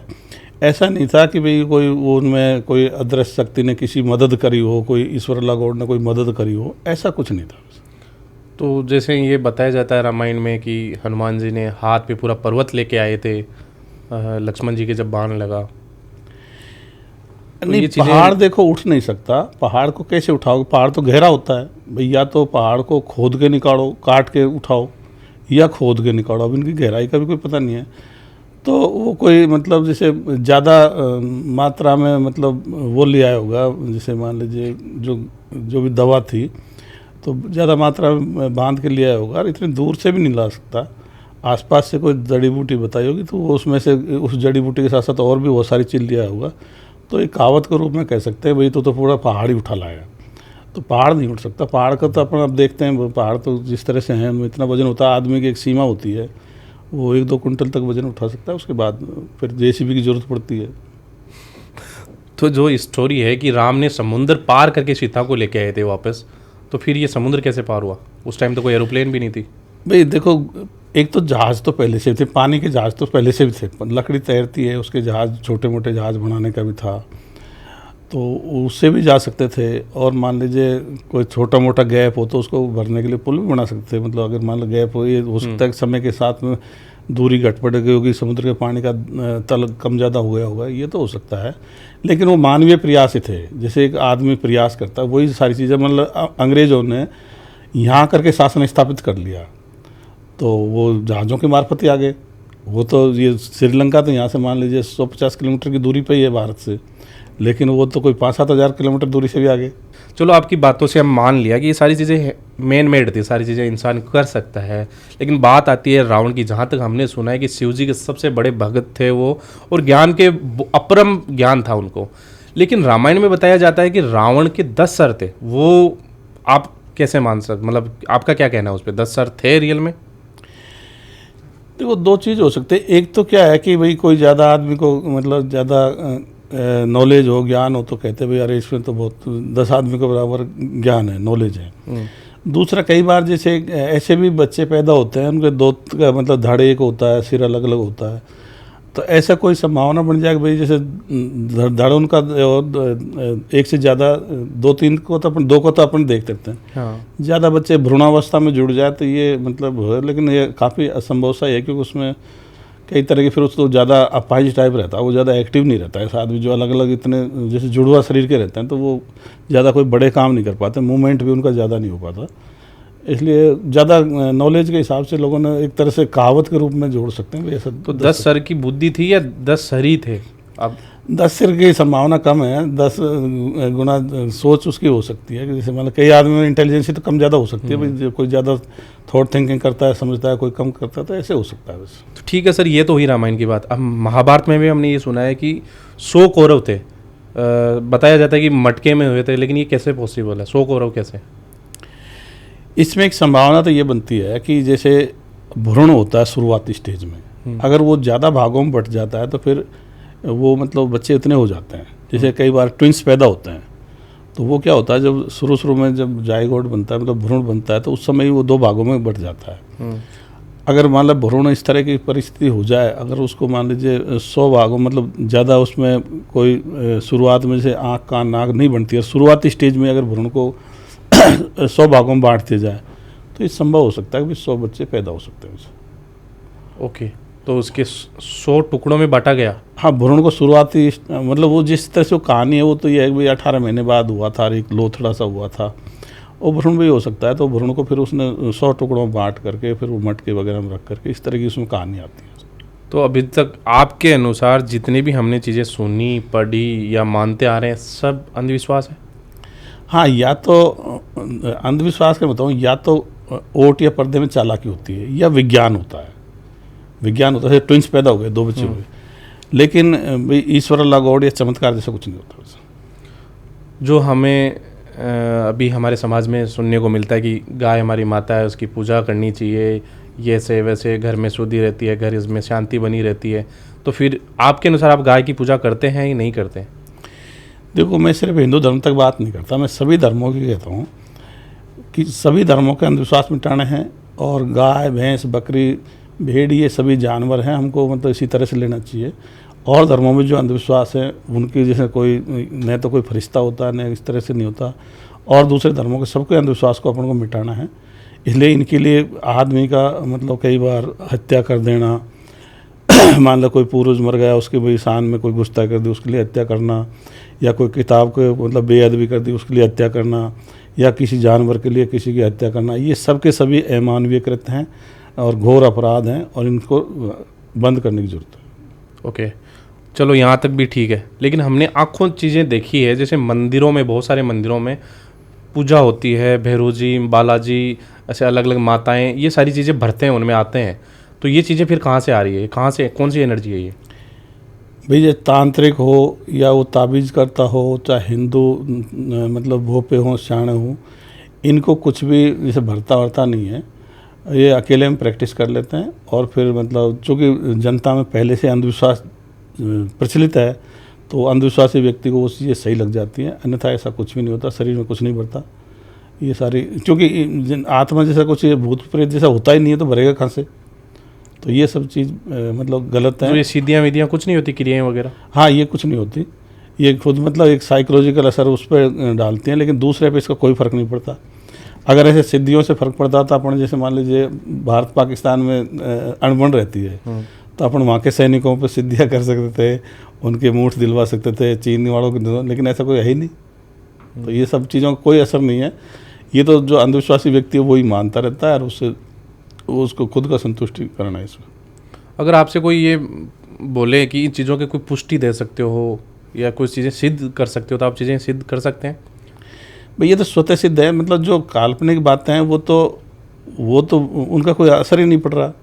वो तो मन की मतलब मनोवृत्ति, मतलब उनकी मन की दशा ऐसी हो जाती है, नहीं तो प्रैक्टिकल फील्ड में तो कोई फर्क ही नहीं पड़ रहा। तो ये पूजा वगैरह, भैरव जी माता वगैरह से, इससे रिलेटेड कोई केस आ रखे हैं आपके पास? एक बार डाकण का केस आया था मेरे पास।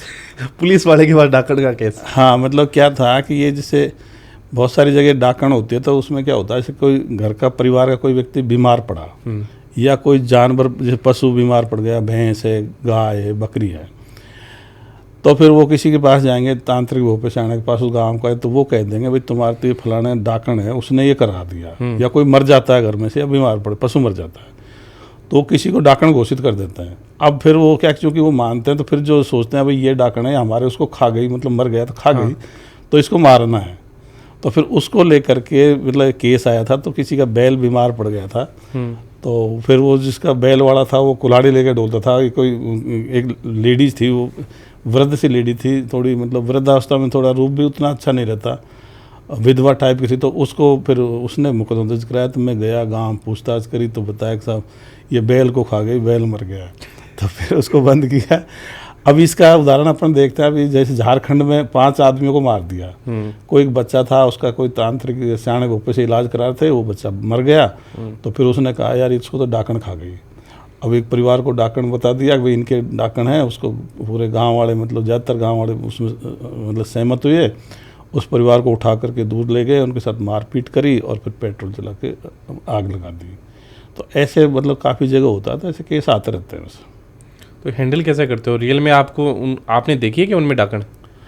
नहीं, वो तो उठा के बंद कर दिया। जो बदमाशी मतलब जो कुल्हाड़ी लेके डरता उसको बंद किया अपन ने तो, और धमकाया कि भाई अगर दोबारा ऐसा करेगा तो फिर और सख्त कार्रवाई करेंगे। तो फिर वो डर जाते हैं। वो जब तक पुलिस का मतलब उसमें इन्वॉल्वमेंट नहीं होता ना, पुलिस तक बात नहीं आती, तब तक तो ये प्रभावी रहते हैं। जैसे ही पुलिस की बात जाती है तो फिर क्या बहाना लेते हैं, भाई पुलिस वाले बेल्ट लगाते हैं, चमड़े की बेल्ट होती है इसलिए, या ये वर्दी पहनते हैं इसलिए पुलिस वालों पर लागू नहीं होती। तो ये जितने भी मंदिर और संस्थाएं चल रही है तो सारी चीज़ें अंधविश्वास पे चल रही है। हाँ, मंदिर, मस्जिद, चर्च, गुरुद्वारे, मठ वगैरह सब अंधविश्वास में चल रहे हैं। इनकी कोई ज़रूरत नहीं है। जितने धर्म ग्रंथ हैं इनकी भी कोई ज़रूरत नहीं है। डेली लाइफ में इनका कोई रोल नहीं है। मैं आपसे सवाल करूं, जैसे मान लो आज सुबह से लेकर शाम तक कोई भी धार्मिक गतिविधि नहीं करो तो क्या आपके जीवन पर कोई फर्क पड़ेगा? नहीं।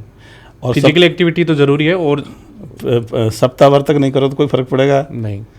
महीना भर तक नहीं किया तो नहीं, क्योंकि जब तक छोटा बच्चा होता है 2-3 साल तक तो उसको पता ही नहीं होता इन हाँ, चीज़ों साल भर तक नहीं तो कोई फर्क नहीं पड़ता, तो जीवन भर में नहीं करो तो कोई फर्क नहीं पड़ेगा। ये बिल्कुल आपने सही कहा कि भाई छोटे बच्चे वैज्ञानिक दृष्टिकोण के हैं, वो इन चीज़ों के बारे में जानकारी नहीं करते। वो क्या छोटे बच्चे कभी घर बनाएंगे, कभी पिताजी जैसे खेत में काम करा वो काम करेंगे, वो सारी गतिविधि करते हैं। फिर किसी में जैसे मोहम्मदन होगा तो उसको अल्लाह के बारे में बताएंगे, हिंदू होगा तो उसको भाई कोई राम कृष्ण वगैरह के बारे में बताएंगे, उनको कहेंगे भाई इसके रोक दे दो, ये कर लो। तो बच्चे को सिखाया जाता है ये धार्मिक सारी बातें, कोई फर्क नहीं पड़ता। तो छोटे बच्चे को जैसे अपन सिखा सकते हैं वो वैसा बन जाएगा। बिल्कुल, आपने देखा होगा जैसे अपने यहाँ जयपुर में ही ये जनाना हॉस्पिटल है सांगानेरी गेट पे, उससे 2 बच्चे हुए थे। एक मोहम्मदन के तो लड़की हुई थी, वो हिंदू के एक लड़का हुआ था, और वो बच्चे अदल बदल हो गए। हाँ। और बाद में वो कंट्रोवर्सी क्रिएट हुई तो उनका डीएनए टेस्ट कराया, तो बाद में लड़का तो हिंदू को दे दिया, लड़की मोहम्मदन को दे दी। अब सपोज करो वो डीएनए टेस्ट की व्यवस्था नहीं होती जो विज्ञान ने करी है, और वो बच्चा मोहम्मदन के जाता तो वो तो बड़ा होकर अल्लाह अल्लाह करता, और लड़की हिंदू को जाती तो बड़ी होकर राम राम करती।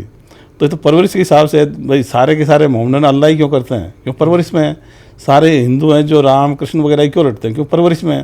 तो सिखाए जाने पे सीख रहा आदमी। जब अगर मान लो सरदार होगा तो उसको वाहिगुरु वगैरह के बारे में सिखाया जाएगा, अगर कोई मान लीजिए मोहम्मदन होगा तो ईसाई होगा तो उसको गॉड के बारे में सिखाया जाएगा, या कोई बौद्ध हो गया तो उसको महात्मा बुद्ध के बारे में बताया जाएगा। तो जैसा मतलब परवरिश में सिखाया जा रहा है वो बच्चा सीख रहा है। जैसी संगत वैसी रंगत। हाँ, तो अंधविश्वास धार्मिक वाले सारे सिखाना चाह रहे हैं।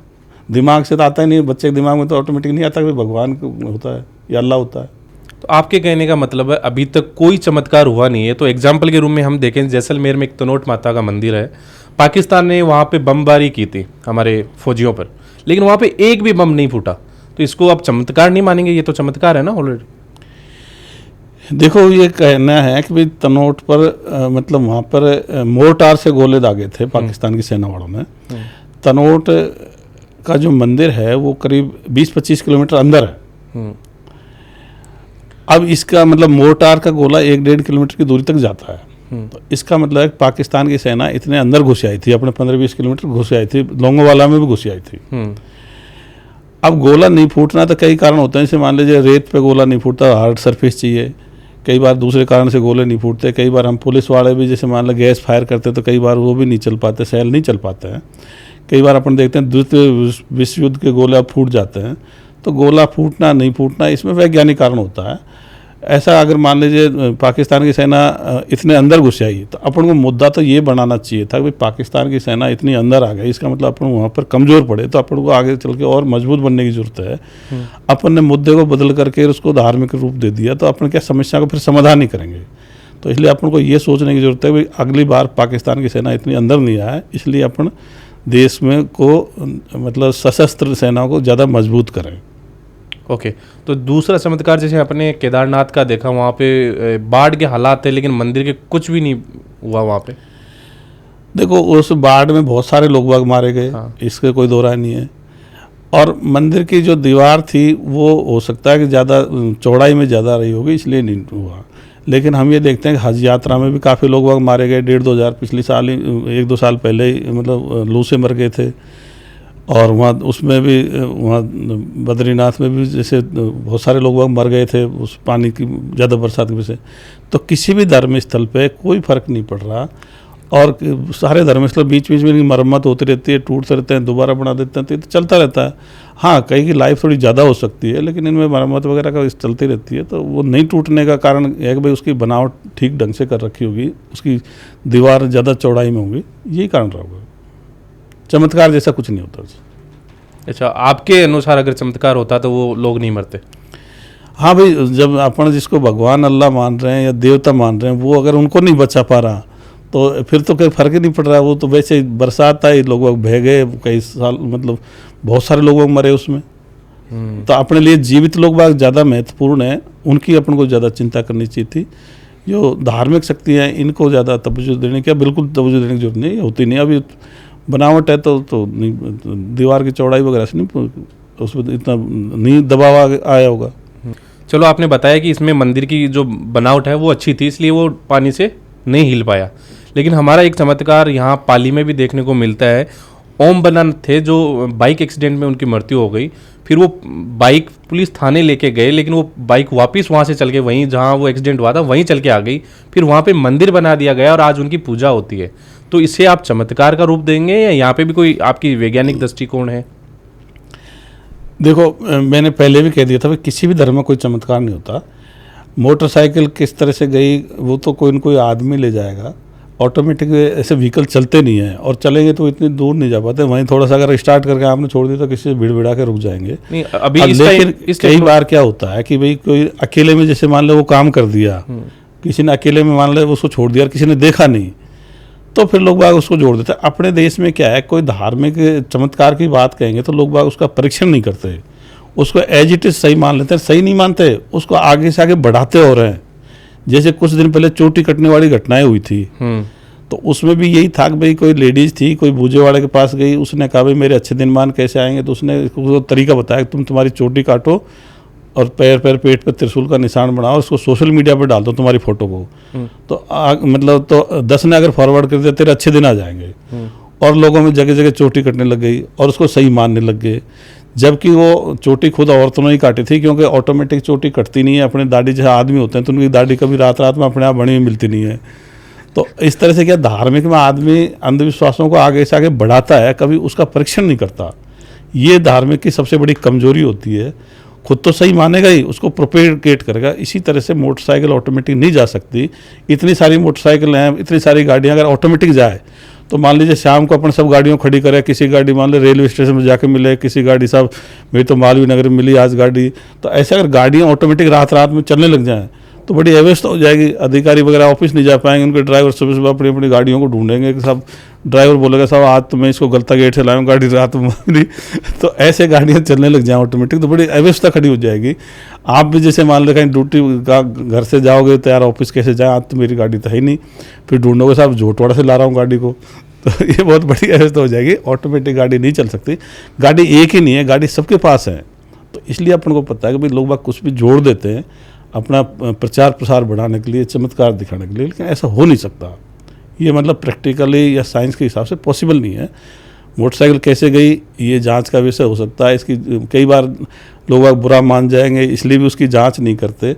और उसको मतलब कई बार पता भी होता है जो लोग उनको, लेकिन बात ज़्यादा हवा मतलब उसकी हवा उड़ जाती है, तब फिर वो जो यार झूठी बात थी हवा उड़ गई तो फिर उसी को सही मान बैठते हैं। चलिए, यहाँ तक ठीक है, लेकिन हमने यहाँ तक अपने राजस्थान में बहुत सारे हॉन्टेड हाउस है।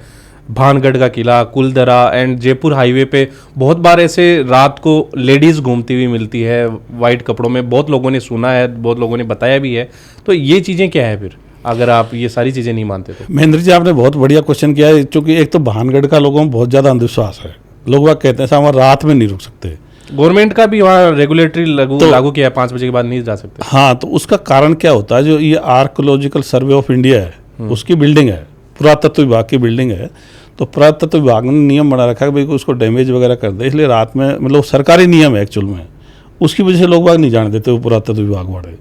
उसमें कोई भूत वूत का लफड़ा नहीं है। बहुत सारे लोग बाग परीक्षण के लिए उसमें रात में भी गए हैं, लेकिन ऐसा कुछ है ही नहीं, भूत होता ही नहीं है वहीं, नहीं कुछ कहीं नहीं होता। जहाँ तक कुलधरा की बात है, उसका एक अलग कहानी थी कि भाई कोई लड़की थी, उससे कोई शादी करना चाहता था, तो वो मतलब उसके वो गांव वाले नहीं करना चाहते, शायद कोई दूसरे धर्म का था, कोई इस तरह का बात था, कोई राजा था वो, इसलिए वो रात को छोड़ के चले गए।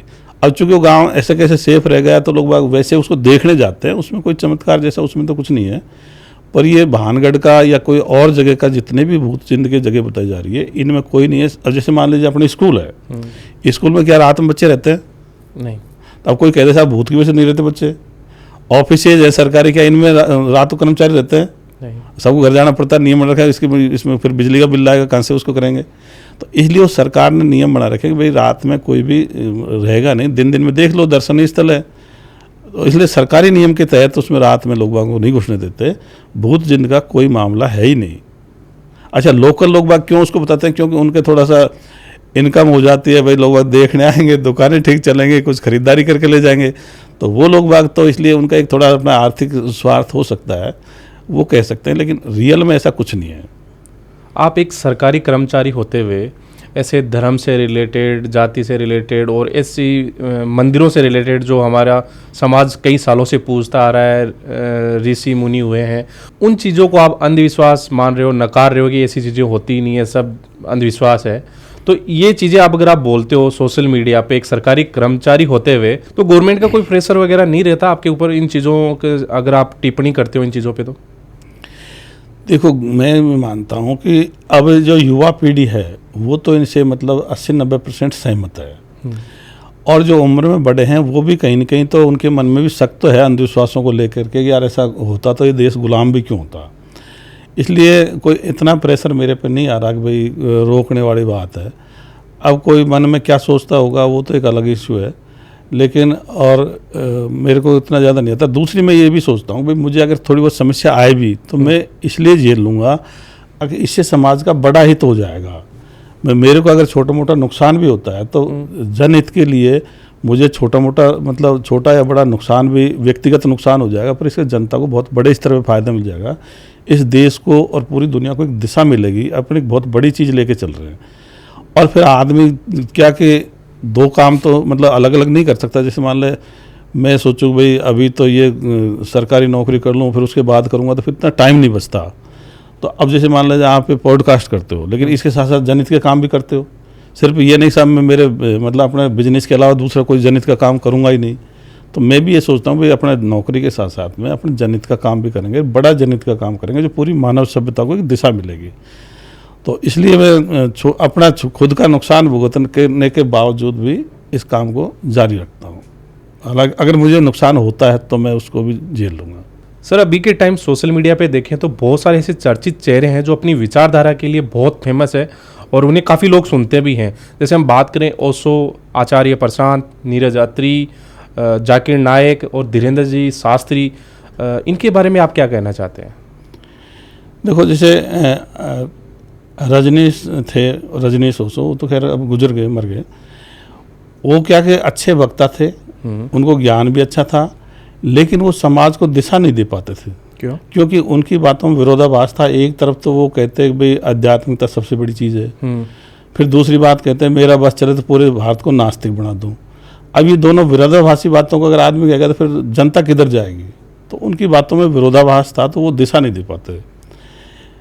जाकिर नायक है तो वो क्या कि ले दे के वो इस्लाम की मतलब सुप्रीमेसी स्थापित करना चाह रहा है, सभी धर्म ग्रंथों की बात करके फिर कहते हैं कि भाई इस्लाम सबसे बड़ी चीज़ है, जो अल्लाह सबसे बड़ी चीज़ है। तो अपन कहते हैं भाई ईश्वर अल्लाह गॉड जैसा होता ही नहीं है। हिंदू मुस्लिम सिख ईसाई जैन बौद्ध पारसी धर्मों की जरूरत नहीं है।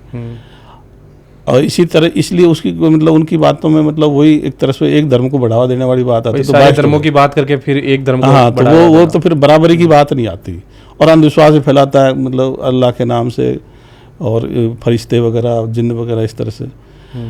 इसी तरह से जो आचार्य प्रशांत है इनको भी अच्छा ज्ञान है और ये हर बिंदु पे बोलते भी हैं, लेकिन ले दे के फिर ये मतलब एक तरफ तो अद्वैत की बात करते हैं भी आत्मा परमात्मा एक है और दूसरी तरफ विज्ञानवाद की बात करते हैं। तो वो मतलब तुकबंदी बिठाने का प्रयास करते हैं, लेकिन आत्मा परमात्मा तो अंधविश्वास ही है, तो बैठता नहीं है। तो इस तरह से वो फिर सबका खंडन भी करेंगे, फिर कभी समर्थन भी करेंगे। तो वो इस तरह से लगता है भी सबको खुश करना चाहते हैं भी अम्बेडकरवाद की भी तारीफ़ कर देंगे, इस्लाम की भी तारीफ़ कर देंगे, कुछ उसमें कमी निकाल देंगे। दूसरा क्या करते हैं वो एक बात का जवाब सीधा जैसे 1 मिनट का उत्तर होगा तो उसमें कोई आधा घंटा लगाते हैं, तो आदमी को मतलब एक तरह से घुमाते हैं ज़्यादा। नीरज अत्री है वो कई बार जातिवाद का जाति व्यवस्था का पक्ष लेता है और सिर्फ हिंदू तक आता है, वो भी विज्ञान से दूर ले जाता है, मतलब अंधविश्वासों का वो करता है। इसके अलावा धीरेन्द्र शास्त्री है वो मतलब वो अभी से वो अंधविश्वासों को बढ़ावा देता है, इसलिए वो अपना देश का जो भला होगा वो तो विज्ञानवाद से होगा, तो वो धर्म की तरफ ले जाने का प्रयास कर रहे हैं जो एक पुरातन पंथी सोच है। तो कुल मिला के ये लोग बाग आमतौर पर उनका मुद्दा है कि इंडिया को, भारत को एक हिंदू राष्ट्र बनाए। अब देखो हिंदू राष्ट्र तो जैसे मान लो इस्लाम नहीं आया था जब भारत हिंदू राष्ट्र था, बौद्ध थे हिंदू थे, लेकिन उससे क्या फ़र्क पड़ा? जाति व्यवस्था थी तो उसमें अपन बटे रहे। या वर्ण व्यवस्था थी उसमें बटे रहे, अंधविश्वासों का बोलबाला था तो उससे अपन को मतलब अंधविश्वासों से अपन कोई नई चीज़ भी नहीं ला पाए और उनके भरोसे बैठे रहे।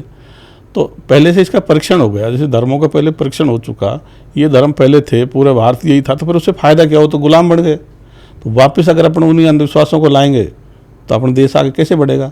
तो जिन चीज़ों का परीक्षण हो गया, जिन धर्मों का परीक्षण हो गया और उसकी वजह से अपन हार गए, न कभी कोई भगवान ने अपनी मदद करी, न ईश्वर ने मदद करी, तो इसलिए उन पुरानी चीज़ों को लाने से कोई फ़ायदा नहीं है। अब अपन को देश को विज्ञानवाद पे लाना है और सभी धर्मों को ख़त्म करना है, सभी जातियों को ख़त्म करना है और नैतिकता पे लाना है। नैतिकता से अपना विश्वास बढ़ेगा।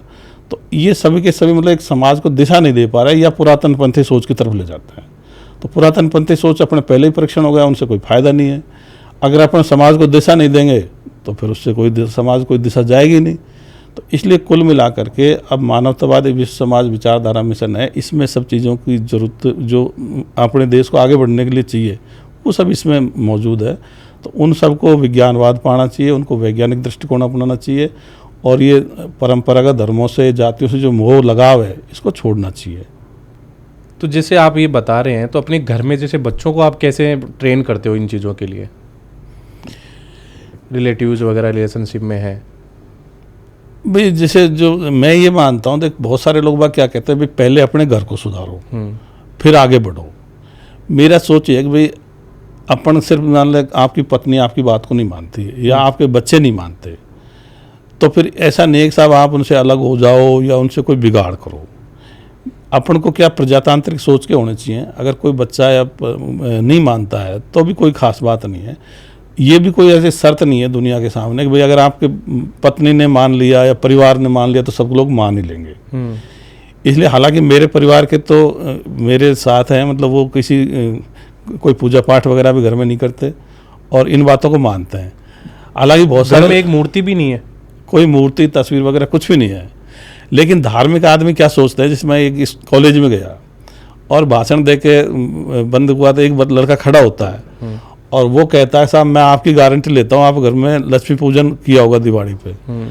अब चूंकि धार्मिक आदमी खुद करता है, वो दूसरे से भी ऐसा ही सोचता है, यही उम्मीद रखता है कि ऐसा करते होंगे। लेकिन मेरे घर में तो कुछ भी नहीं होता। कोई दिवाली मनाते भी नहीं हो आप? मैं तो कुछ नहीं मनाता। मैं धुलंडी पे जरूर जाता हूँ, जो मैं छुआछूत मिटाने के लिए जाता हूँ। आमतौर पर से वाल्मीकि बस्ती में चला गया ताकि भाई उनसे गले मिलेंगे, मतलब टच होंगे तो ये लोगों में झिझक खुलेगी। पूरी टीम के साथ जाते हैं। मैं किसी चीज़ को, मुझे सारे दिन एक जैसे लगते हैं, चाहे त्यौहार का दिन भी वैसे ही लगता है, रानी दिन भी वैसे ही लगते हैं। वही सुबह सूर्य निकलता है, शाम को छुप जाता है, रात होती है। इसलिए कोई ऐसे, मैं ये मानता हूँ सब दिन एक जैसे हैं। तो आपका डेली रूटीन क्या होता है, क्या करते हैं आप सुबह से शाम, मतलब ऐसे इन चीज़ों में कैसे मेंटेन करते हैं? भाई जैसे और के जैसा ही होता है, लेकिन उसमें से धार्मिक प्रोग्राम हटा दो बस। उसके अलावा बजाय में जैसे बीच बीच में अभी जैसे विचारधारा मिशन है अपने मानवतावादी विश्व में, उसकी हज़ारों मीटिंग ले चुका, school college library coaching centre गांव में। और सोशल मीडिया पे भी मैं लिखता रहता हूँ, वीडियो भी हैं, पोस्ट भी हैं। तो लाखों लोग बाग अपन से जुड़े हुए हैं और उनको एक ऐसा होप लग रही है कि भाई भारत को अब शायद सही दिशा मिल जाए। मैं मानता हूँ भारत की जनता भी महान जनता बनना चाहती है। सर हम जब भी डिमोटिवेट होते हैं तो हम सोशल मीडिया पे या यूट्यूब पे बहुत सारे मोटिवेशन वीडियोस देखते हैं, कैसे मोटिवेट हो, कैसे काम करें, कैसे लाइफ में आगे बढ़े। तो ये विचारधारा चेंज करने के लिए कोई तो इंस्पिरेशन, कोई तो मोटिवेशन करने वाला, बताने वाला, देने वाला तो चाहिए। तो हम किनको सुन सकते हैं? आप किन से मोटिवेट होते हैं, या अगर आप ऑडियंस को बताना चाहिए कि आप इन लोगों को सुन सकते हैं जो एक अच्छी विचारधारा है, वैज्ञानिक दृष्टिकोण जो रखते हैं? देखो मतलब जीवित लोग बाग अपनी मदद करते हैं, कई बार अपन को नुकसान भी देते हैं। तो एक तो मैं ये चाहूँगा कि अपन को स्कूल कॉलेज की जो किताबें हैं ये पर्याप्त हैं। उसमें बहुत सारी ऐसी कहानियाँ आती हैं, जैसे कोई राजा था कुएं में उतर गया या बाद में उसने देखा मकड़ी को देखता है, कई तरह से बहुत सारी मोटिवेशनल कहानियाँ अपन सुनते हैं। तो सब्जेक्ट का विषय भी होती है, उनसे मोटिवेट हो सकते हैं। और भी कोई अपने आसपास जैसे कोई रिश्तेदार है, कोई परिवार में जो है, उससे भी आप मोटिवेट हो सकते हो। धार्मिक कहानियों में ऐसा कुछ है भी नहीं, उनसे अपना कोई मैच भी नहीं करता। भाई जैसे मान लो कोई तो राजा था तो अपन राजा भी नहीं है, किसी के पिताजी ने कुछ आदेश दे दिया या किसी ने कोई अपने आप को किसी सुपर पावर या ईश्वर अल्लाह गॉड का सहारा लेके बात करने वाली बात आती है, तो ऐसा कुछ है नहीं। तो मोटिवेट होने के लिए तो मतलब ये चीज़ पर्याप्त है। मेरा जहाँ तक है, मैंने क्या है कि मतलब बहुत सारे लोगों को पढ़ा भी है और फिर मैंने ये देखा कि भाई विश्व स्तर का सोच अपन अपनाएं। अपन सिर्फ भारत के तक ही सीमित रहेंगे तो अपन बहुत सारी चीज़ों से वंचित रह जाते हैं। अपन ने जैसे चंगेज़ खान को पढ़ा, अपन ने सिकंदर को पढ़ा जिसने विश्व स्तर पर मतलब अपना प्रभाव छोड़ा, अपन ने हज़रत मोहम्मद को पढ़ा, ईसा मसीह को पढ़ा, बुद्ध को पढ़ा, राम को पढ़ा, कृष्ण को पढ़ा। पढ़ने के हिसाब से कोई वो नहीं है, लेकिन अपने मानो कि जो मर गए सो मर गए, जो अब नया अपन को अब नुकसान दे सकते हैं, न फ़ायदे दे सकते हैं, उनको अपन मतलब उनसे कोई वो नहीं है। तो पढ़ने की कोई दिक्कत नहीं है, पर उनसे मतलब अपन को ईश्वर अल्लाह गॉड माने या उनका ईश्वर अल्लाह गॉड से जुड़ाव माने, उसकी कोई ज़रूरत नहीं है। उन्होंने जो टैक्टिक्स अपनाए उनको आप वैसे यूज़ कर सकते हो, एज ए आदमी के रूप में उनको देख सकते हो। तो जो विश्व स्तर पे अपन सोचेंगे तो अपन ज़्यादा बेहतर, बहुत सारे और मोटिवेट होने के लिए और कई व्यक्तित्व अपने सामने आ जाएंगे। और अपन सिर्फ ये सोचेंगे अपन भारत तक ही सीमित होंगे तो फिर अपने पास बहुत सारे विश्व स्तर की बात नहीं आ पाएगी। जब भी इंसान अकेला पड़ता है या जब अकेला फील करता है या वो डिमोटिवेट हो जाता है तो वो भगवान को याद करता है, या जब भी कोई डर का माहौल होता है, अकेला रात को कहीं निकल लिया या कहीं अकेला फंस गया, तो उस टाइम भी भगवान याद आते हैं। तो उस कंडीशन में फिर आप उस जगह होते तो आप क्या करते? भाई अपन डरते किससे हैं? धार्मिक से, भाई भूत वगैरह जिन से, भूत जिन प्रेत वगैरह से, तो वो तो होते ही नहीं है, तो उसके तो डर वैसे ही पैदा नहीं होगा। अब डर आपको किससे लगेगा उसके बाद में? भाई कोई चोर लुटेर आ जाए, अपन को छीन ले जाए, मारपीट कर जाए, तो उससे अपन को ध्यान रखने की जरूरत है। तो अपने एक भाई अपने कोई वैल्यूएबल आइटम लेके नहीं चलें, मतलब कीमती सामान आपके पास नहीं तो आपसे कोई क्या लूटेगा, क्या छीनेगा। तो इसलिए अगर कोई संकट आ जाए, जैसे कई कहते हैं साहब आप अगर संकट आएगा तो आप भगवान को, अल्लाह को मान लोगे, तो मैं ये मानता हूँ भाई देखो जीवित लोग अपनी मदद कर सकते हैं, उनसे ही मदद ले लो। मेरे तो जैसे कई बार परेशानी आई, जैसे मालूम ये कोरोना भी हो गया था और एक बार मेरे सीने पे रोड गिर गई थी, मैं जिम कर रहा था, वो ढंग से नहीं लगी थी। तब मैं तो कोई, मेरे मन में ऐसा नहीं आया भाई भगवान मेरी मदद कर दे। मुझे ये था कि यार इलाज करा लेते हैं, वैसे तो इलाज हो ही जाएगा, नहीं हो जाएगा तो मर भी जाएंगे तो कोई खास बात नहीं। अपनी जो सोच है वो सोशल मीडिया पे है, इससे लोग आगे इसको और बढ़ाएंगे। तो मेरे तो कभी ये नहीं आता कि भाई मेरे कोई संकट आया। जब अकेला फील करते हो उस टाइम क्या करते हैं? मतलब आप, कोई साथ नहीं है, सब धोखेबाज है? नहीं देखो, ये तो क्या है कि अपन में नैतिकता होती तो लोग साथ देते हैं, और कई बार नहीं भी देते तो उसको फेस करो। मतलब मुझे ऐसा अकेलापन कुछ लगता नहीं है, मैं तो सोचता हूँ दुनिया मेरे साथ है ज़्यादातर। अच्छा, अपनी नैतिकता अच्छी होती तो अपना एक ट्रस्ट बन जाता है, विश्वास बन जाता है। जब उसमें ऐसा नहीं होता कि भाई मैं सब लोगों को अपने खिलाफ मानूँ। सब लोगों को अपने खिलाफ मानना भी एक तरह से फालतू का मन का बहमसा ही होता है, सारे खिलाफ भी नहीं होते। बहुत सारे लोग तो अपने अपने बारे में 95% या 98% तो खुद के बारे में सोचते हैं, वो दूसरे के बारे में सोचते नहीं, आमतौर पर अपन भी नहीं सोचते। तो अपन सब दुनिया को अपने खिलाफ मानने की कोई ज़रूरत नहीं है। और अब तेज़ी से ज़माना बदल रहा है, भारत के युवाओं की सोच भी विश्व स्तर की होती जा रही है। वो भारत तक ही सीमित नहीं है, अपने बच्चे चीन में पढ़ रहे हैं, रूस में पढ़ रहे हैं, अमेरिका में पढ़ रहे हैं, वहाँ के बच्चों को भी देखते हैं, उनसे भी सीखते हैं, एक दूसरे सीख रहे हैं। तो अब वो चीज़ पुराने जो इनकी जो धार्मिक अंधविश्वासों का सहारा लेने की जरूरत अब नहीं है। बस जो ये वर्ड जो ओल्ड एज के हैं, इंसान है या आदमी है, युवा को तो आप बता रहे हो चलो इन चीज़ों से बाहर हो, विचारधारा आप चेंज कर लो। जो ओल्ड एज वाले हैं उनको बताया जाता है कि बुढ़ापे में माला जपो, राम का नाम लो, उनको क्या कहना चाहते हैं आप? उनको कैसे चेंज कर सकते हो, या उनको क्या करना चाहिए बुढ़ापे में? देखो, एक तो उनको ऐसा नहीं मान लेना चाहिए कि भाई मैं अब आउटडेटेड हो गया, मेरा कोई रोल नहीं रहा।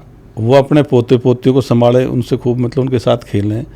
खेती वगैरह है तो उसको मतलब उसमें शामिल हों, कोई बिजनेस है तो उसमें भी सहयोग करें। तो वो एक्टिव रहेंगे तो उनके जीवन भी अच्छा रहेगा और फिर वो क्या ज़्यादा योगदान कर पाएंगे, खुश भी रहेंगे। अकेले पड़ जाना बिल्कुल, उससे उल्टा खुद को स्वास्थ्य के लिए भी नुकसानदायक है। तो मैं तो यही कहता हूँ, चाहे आदमी 100 साल का हो गए हो तब भी वो एक्टिव रहे और ज़्यादा और योगदान देना चाहता तो अपनी विचारधारा से जुड़ जाए, लोगों में वैज्ञानिक दृष्टिकोण का विकास करे और ज़्यादा से ज़्यादा लोगों को मतलब नई दिशा में जोड़े। तो मैं तो ये मानता हूँ उनसे कोई किसी माला जपना, नमाज पढ़ना, पूजा पाठ करना, प्रार्थना करना, इनकी अब कोई ज़रूरत नहीं है। ये सबको पता लग रहा है धीरे धीरे, कुछ ऐसी चीज़ें नहीं है। तो ये या तो निरर्थक हैं या फालतू की, मतलब निरर्थक हो गई और नहीं कोई इसका यूज कुछ नहीं है। वैसे सर, मैं एक धार्मिक फैमिली से बिलोंग करता हूँ और आपके कहने के अनुसार अगर सब भगवान को मानना, धर्म को मानना बंद कर देंगे तो यहाँ पे बहुत सारी चीज़ें बिगड़ने वाली है सिस्टम में। अभी भी लोग कुछ चीज़ें करने से पहले भगवान से डरते हैं। कि ऊपर वाला देख रहा है, अगर ये काम करेंगे तो अपने साथ कुछ गलत होगा, जैसा काम करेंगे वैसा भुगतना भी पड़ेगा। लेकिन ये सारी चीज़ें अगर बंद कर दें तो एक ऐसा समाज बन जाएगा जो किसी चीज़ को करने से डरेगा नहीं, वो किसी भी हदें पार कर सकता है। तो वो सोच सकते हैं कि वो एक कलयुग की स्टार्टिंग हो जाएगी फिर यहाँ पे। देखो, एक तो आज के बाद मुझे पूरा विश्वास है कि आप वैज्ञानिक दृष्टिकोण को हो जाओगे, धार्मिक दृष्टिकोण धीरे धीरे आपके परिवार से भी दूर होता जाएगा, आप बताओगे तो। दूसरा, ये बहुत सारे लोगों को गलत फहमी है कि भाई हम अगर भगवान अल्लाह गॉड की डर की वजह से लोग बाग आपराधिक कृत्य नहीं करते। लेकिन अगर आप इनका वापस परीक्षण करोगे तो पाओगे कि भाई धार्मिक व्यक्ति हैं, वो सुबह शाम पूजा पाठ कर रहा है, नमाज पढ़ रहा है, या कोई और धार्मिक जिस भी धर्म का वो कर रहा है, लेकिन वो खूब मतलब बेईमानी भी खूब कर रहे हैं, भ्रष्टाचार भी कर रहे हैं। और मान लीजिए कई लोग बाग सोचते हैं सभी अपराध बढ़ जाएंगे। तो मैं आपको एक उदाहरण से बात करूंगा। मान लीजिए कोई व्यक्ति है, उसको जंगल में कोई लड़की मिल गई, लड़की मतलब जवान है, खूबसूरत मतलब है। अब वो उसके साथ उसके मन में मान लीजिए सेक्स की इच्छा हो गई, बलात्कार की इच्छा हो गई, तो वो इसलिए नहीं डरेगा कि मुझे भगवान देख रहा है। वो क्या देखेगा, पहले तो सोचेगा भाई ये मेरे काबू में आएगी कि नहीं आएगी। पहले तो उसको वैसे एग्री करने का प्रयास करेगा, वो नहीं एग्री होगी तो सोचेगा ये काबू में आएगी नहीं आएगी। अब वो देखता है काबू में तो आ जाएगी, तो फिर वो दूसरा सोचेगा यार इसके परिवार वाले कहीं मेरे को बाद में झगड़ा टंटा तो नहीं करेंगे, ये सोचेगा। फिर उसके बाद वो सोचेगा कहीं पुलिस में मुकदमा दर्ज तो नहीं जाएगा। मान लो उसने ज़बरदस्ती उसके साथ रेप भी कर लिया, फिर वो अगर लड़की कहती है मैं तो जाके पहचानती और घर में जाके कहूँगी, तो फिर वो सोचेगा यार मेरा पता लग जाएगा, केस हो जाएगा, तो उसको मर्डर कर देता है। वो कभी भी वो ऐसा नहीं सोचता मुझे भगवान देख रहा है और मैं ये गलत काम नहीं करूँ। इवन इस मंदिर, मस्जिद, चर्च, गुरुद्वारे, उनमें भी बहुत सारी बार मतलब ऐसे मतलब हत्या या बलात्कार की घटनाएं हो जाती हैं, तो वहाँ तो मतलब और धार्मिक आदमी कर देते हैं। तो कुल मिला के ये बहुत बड़ी गलतफहमी है कि धार्मिक व्यक्ति मतलब ईश्वर अल्लाह गॉड से डर करके और आपराधिक कृत्य नहीं करता। अब वो उल्टा कई बार तो क्या उनके धर्म के हिसाब से वो दूसरे के लिए तो बड़ा घिनौना अपराध है और वो उसको समझता धर्म के हिसाब से कर रहा है। तो इसलिए इसमें कोई फर्क नहीं पड़ेगा। अगर मान लो नैतिकता ऊंची होगी, मैं सिर्फ विज्ञानवाद नहीं ला रहा, मैं नैतिकता की बात भी कर रहा हूँ। अगर नैतिकता ऊंची होगी तो अपराध तो उससे घटेंगे।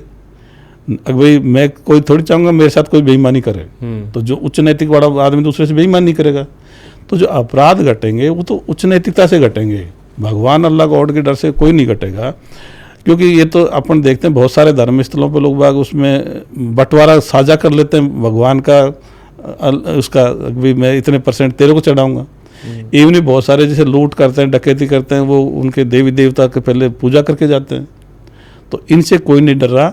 नैतिकता से अपराध घटेंगे या कानून से डर के घटेंगे या अगले से मतलब सामर्थ्यता के हिसाब से लोग अपराध नहीं करेंगे। तो कलयुग का मतलब ये कलयुग वाली जो शुरुआत है तो सिर्फ भारत तक सीमित है, दूसरे देशों में तो कोई कलयुग का कंसेप्ट है नहीं। ये सतयुग, कलयुग, द्वापर कब सिर्फ भारत में ही है। तो इससे देश विज्ञानवाद पाएगा, उससे अपने बच्चों को रोजगार मिलेंगे, देश में नए नए हथियार बनेंगे, उससे देश सुपर पावर बनेगा। नैतिकता पाएगा तो अपने मतलब एक दूसरे को मतलब समस्या खड़ी नहीं करेगा, अच्छा व्यवहार करेगा, मदद करेगा, तो समाज में सौहार्द बढ़ेगा।